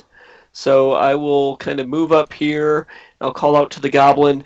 The pain that you choose to inflict upon them is nothing compared to what I've endured, and will now inflict upon you. As I dissonantly whisper that to him. Ah, nice. Okay. So Wisdom let's see. save for my goblin. 13. He fails. He takes 8 damage, and he kneels down and falls over, blood trickling out of his ears. Woohoo! After Pan. Then Oh, go ahead. Then I guess I'll throw some inspiration towards our bear that's closest to danger. All right. That's Bardic Inspiration from a Valor Bard bear, so you can also use it for damage. Okay. Pan's done. Smokey, your turn. I'll multi-attack, and if my first attack hits, we'll go after the eye, and then if I hit that with that one, the second one will go on the orc to my east. Go for it. She drops below the bear's. Oh, I'm sorry. Would you? The first one was on her, right? Yeah, and it's a crit because she's fairy Nice, nice. How much damage is that? fired. That's 8. 8 there. damage. All right. She's I'll, still up. I'll use my Bardic Inspiration for damage on that. You had to tell me before you told me how much damage it was. I did before you marked it on your guy. Yeah, but promise that's why I stopped and asked you how much damage it was. Oh, okay. Yeah, that's how I always do it, right? When you announce the damage. I said 8 damage, and I'll Bardically Inspiration for the damage. Is how I said it. Right. I always do it that way, where when you announce the damage, that's the damage. Okay. And the second one takes her out. You still have your Bardic Inspiration left. All right. After Okay. Smokey, Goblin's turn. He attacks the bear with his scimitar. 16 for 3 slashing. Malcolm, your turn. All right, the big guy there that's swinging at the bear. I'm gonna try to give him a little touch up, and no. a miss. After Malcolm. Now, all right. You know what? Go ahead. Do I get my? Oh, it's not on here. Your Dark One's Blessing, no. No. In 7 more levels, you will.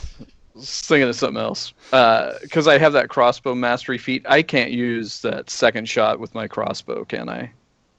No. Nope. That's when you take the attack action, I believe it says. Okay. No, I took it just so I wouldn't take the negative from them being right up on me. But yeah, when you use the So attack that action. is, yeah, but I will move my hex to the goblin. The goblin, okay. He is hexed. And then, Arista, your turn. Alrighty, I'm trying to figure out where the door to the little room is, or the little shed thingy is. It's Is the it west where- of the goblin, west of the ogre. That's what I But- was thinking. Damn it. Tom, the Okay. spiritual weapon's gone, right? Yeah, Yeah. that is gone. She was one that cast that. Yeah, okay. that's correct. 3, 4. So I'm gonna move over here, and I will attack these two with my multi attack. All right, So first one on who? to the one to the south, so All right. to the orc, and then the one to the Yep. north is second attack. So just click your bear. First one, 16 is a hit, drops the orc. Second one, 14 is a miss. Oh wow! Okay, All right. and I will continue to move this way. Yeah, Malark, and that's your my turn. turn. Do we all see Ogun right now? Oh yeah, you see the ogre. The door burst open and he's standing there in the doorway. Okay. I'm gonna move up to here and throw another javelin at him. All right. Or yeah, I'll do that. I'll throw a javelin. And when you get there, you can see the goblin. Oh, come. Oh, miss. Okay. You want to keep moving at all? Or are you done moving? That's my turn. That's your done moving. Okay, so the ogre takes 2, you take 1.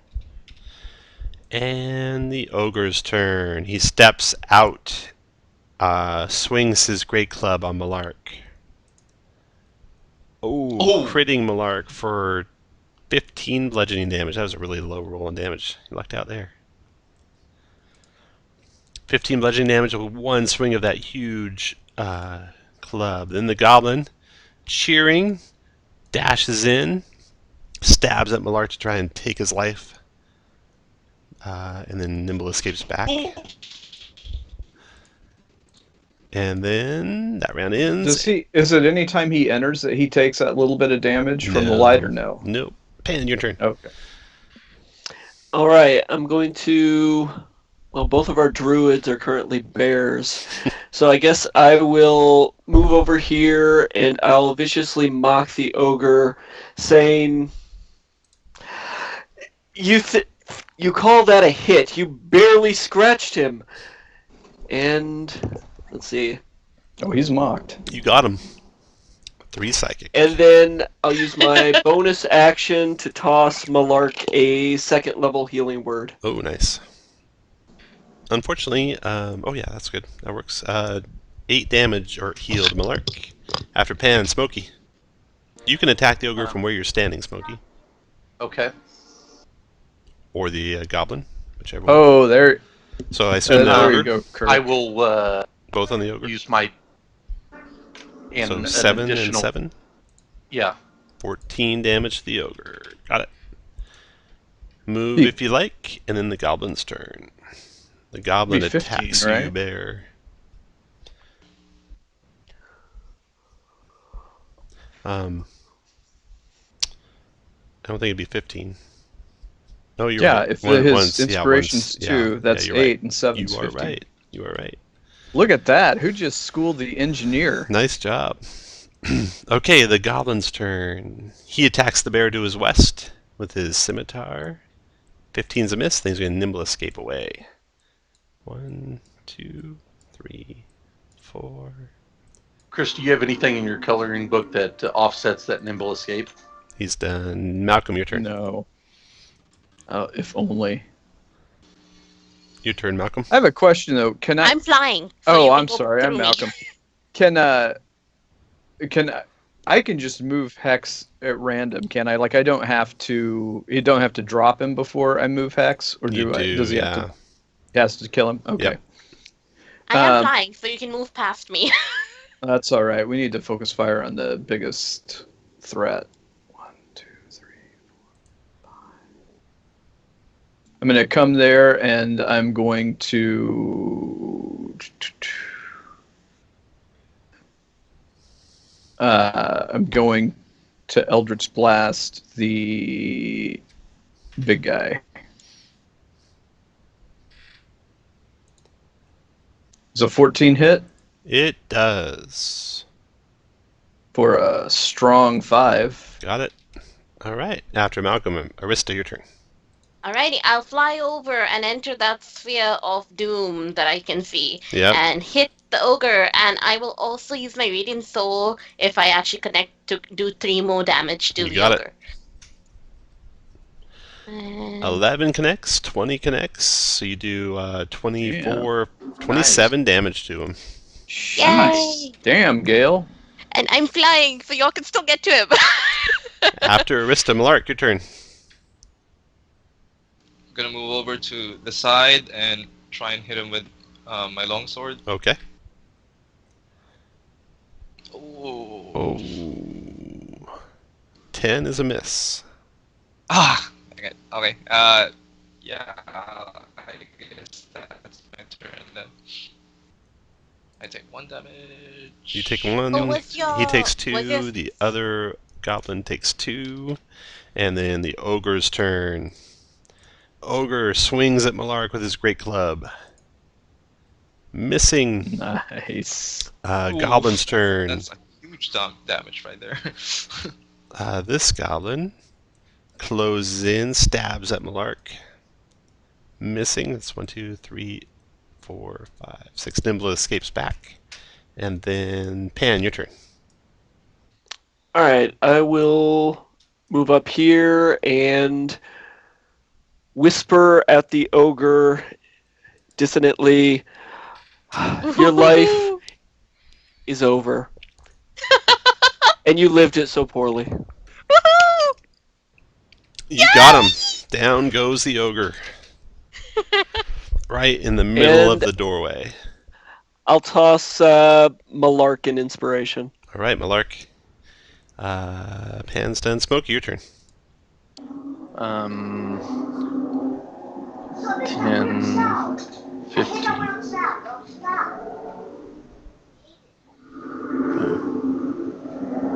I think I can get around to there. I don't think that's... Oh, that is you. Yeah. Yeah. All right, yeah, you just jump over that boulder there and get Yeah. over there. And first attack on which one? The one to the west. Got it. Go for it. 16 for 7. Dropping him. And then 23 for 9 on the bottom one. Dropping him. Or Goblins 10, are just you guys see goblin parts flying all over behind that cabin. Doesn't look good. All right, and that's the end of them. You have cleared out the goblin attack, or the goblin forces here. Rescue the villagers, or actually farmers, from some of the outlying farmsteads. And they tell you that prisoners were taken in and out of that building by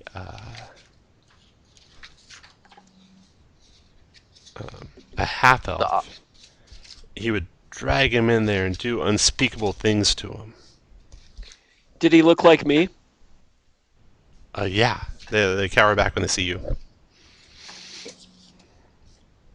So you go and search the inside of the cabin, and you see it's a small rustic affair, complete with animal skins and antlers hung from the walls. However, it's a mess now. There's rotting food, discarded trash laying scattered about the room, a large pile of tools laying in a haphazard pile in one corner. There's an obvious entrance to the cellar outside, which you search that. There's nothing there. However, there you find a trapdoor hidden under a bearskin rug inside, and you find a small little room down there. A steep ladder leads down into the small earthen room beneath the cabin. What you find waiting in the darkness below the cabin is very disturbing. Long, multicolored ropes of braided human hair hang from the ceiling throughout the room, strung with small beads and bells that tinkle as you move through them. On the far side of the chamber is a crude altar, whose top bears the painted image of a black sunburst.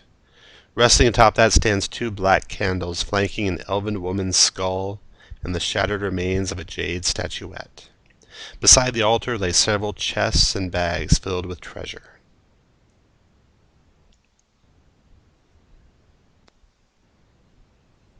You search through the treasure, and you can find, in addition, you search through all the belongings of the orcs and ogres outside. You find assorted coins worth 50 gold on the orcs and ogres.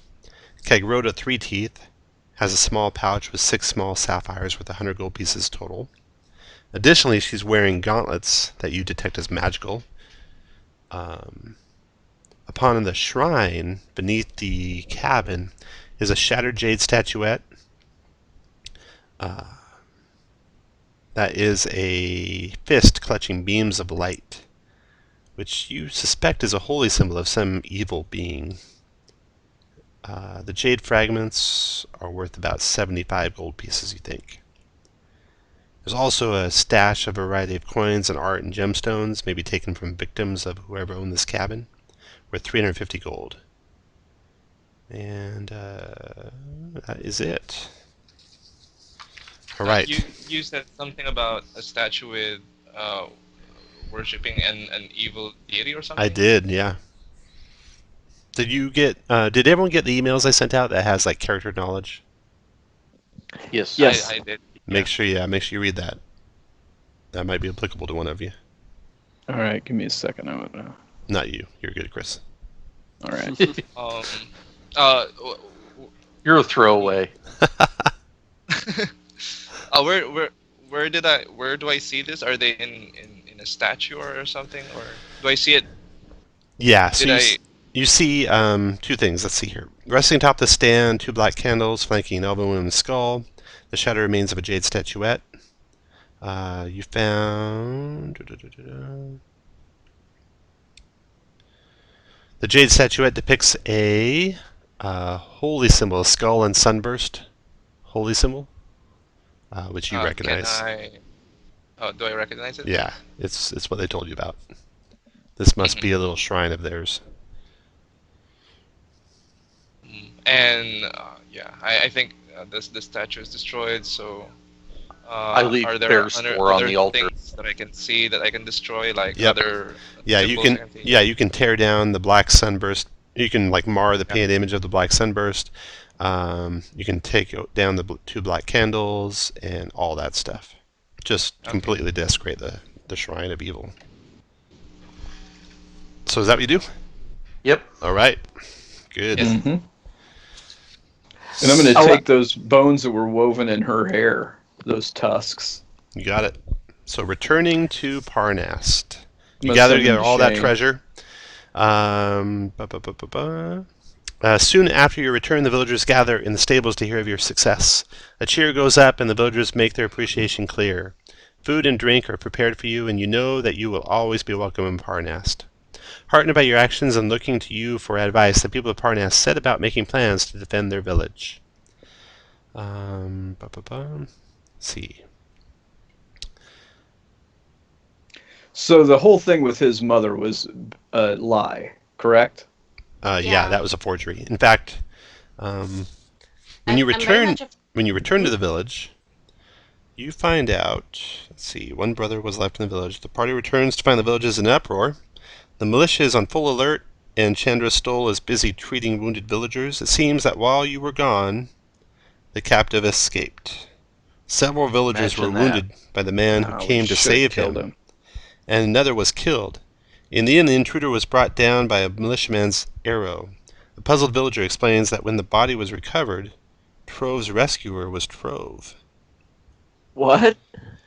It appears Tove has a twin brother, and he Oh. tried to save Tove, but a militiaman dropped him. So you did thwart them, although a couple of So- villagers died. So one there was a Tove double. got away and the other was caught? Wow. No, the Tove that you guys left tried to escape.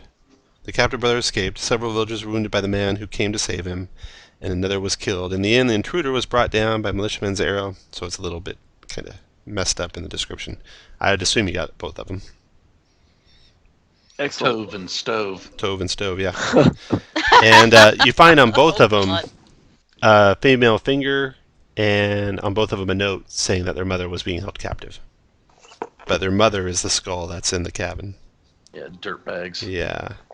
Let's see. You reported to originally Ragnar. After the initial outrage, Ragnar was able to convince the villagers that he was not ultimately responsible for Tove's actions.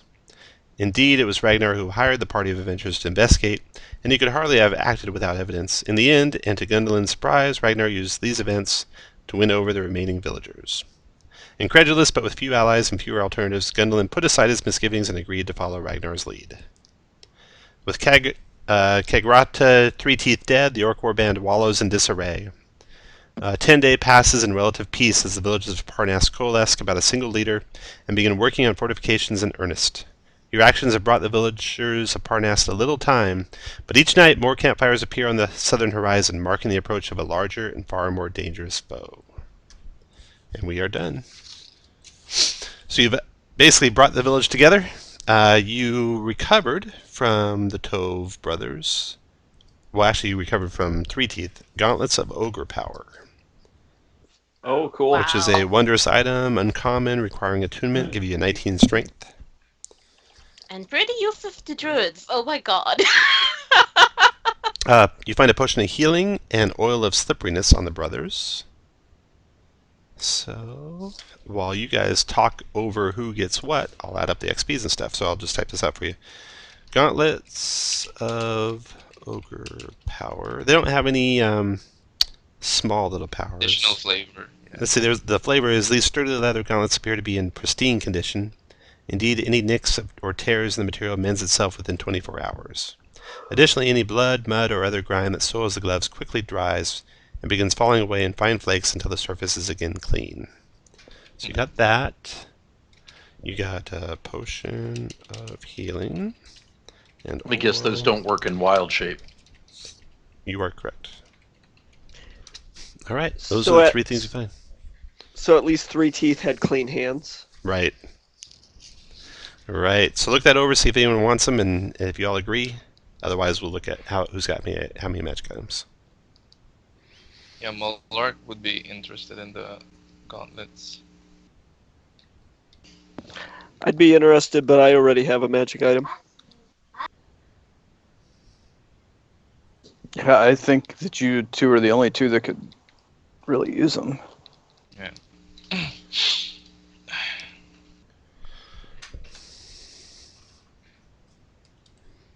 Malark, you have a magic item? None. So That's I'd a say very it goes good to new Malark then. Yep. That does make sense. Yep. Right. Thank you.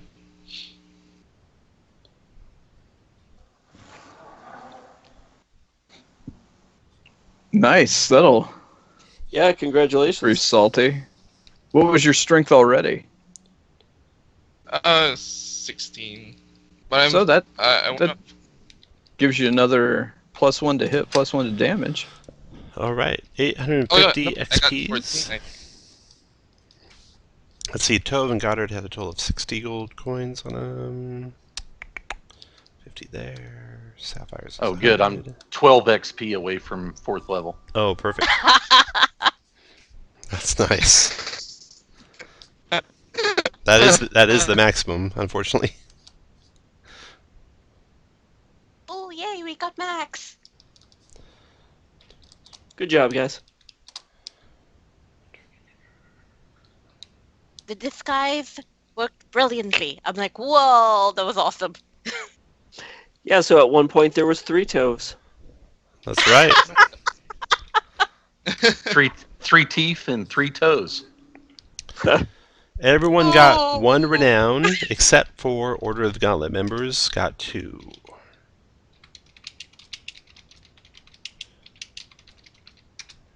Everyone got 5 downtime. And my number.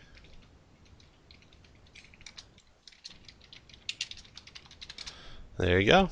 Okay, so Oh, did you you were ahead decide? of me, Kirk. You decided that Malark got the gauntlets. Mhm. Okay. Yep. And then, if you guys would like to roll, everyone can roll, and whoever rolls highest gets to pick first from the potions. Just roll a straight d20.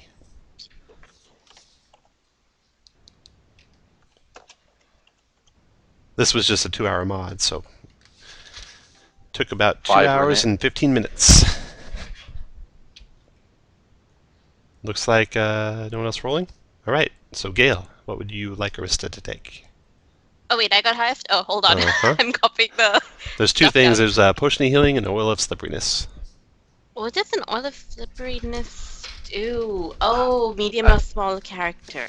Ask Malcolm, he can tell you.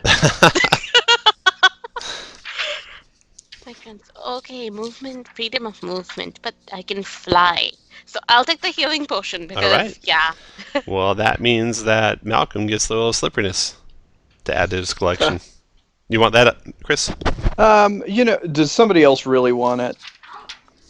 I don't need I it. mean, I would take it only to. I don't know. I don't really Use it care. at tavern. Yeah. I'm gonna knock that kid out. Does anybody Holy have cow. a scroll of sleep? Actually, Chris, this is a really good potion. It gives you the effect of freedom of movement for 8 hours. That's a 4th level spell. And it basically makes Alright. you not get... you can't be restrained. So if you're fighting something that grapples, you can throw that on. Okay. So, Yeah. Alright. oil to Malcolm. And healing to Arista. All right. Thank you all for playing. Of course, when he Thank uses you. that, he'll need Panacea also. Good game. I'll Good find game. a potion of that. Thanks, everyone. Thank Let me you go for to running this. that herb You guy, bet. see if he can make me some other potions. Good job, guys. Thanks, Tom. You bet.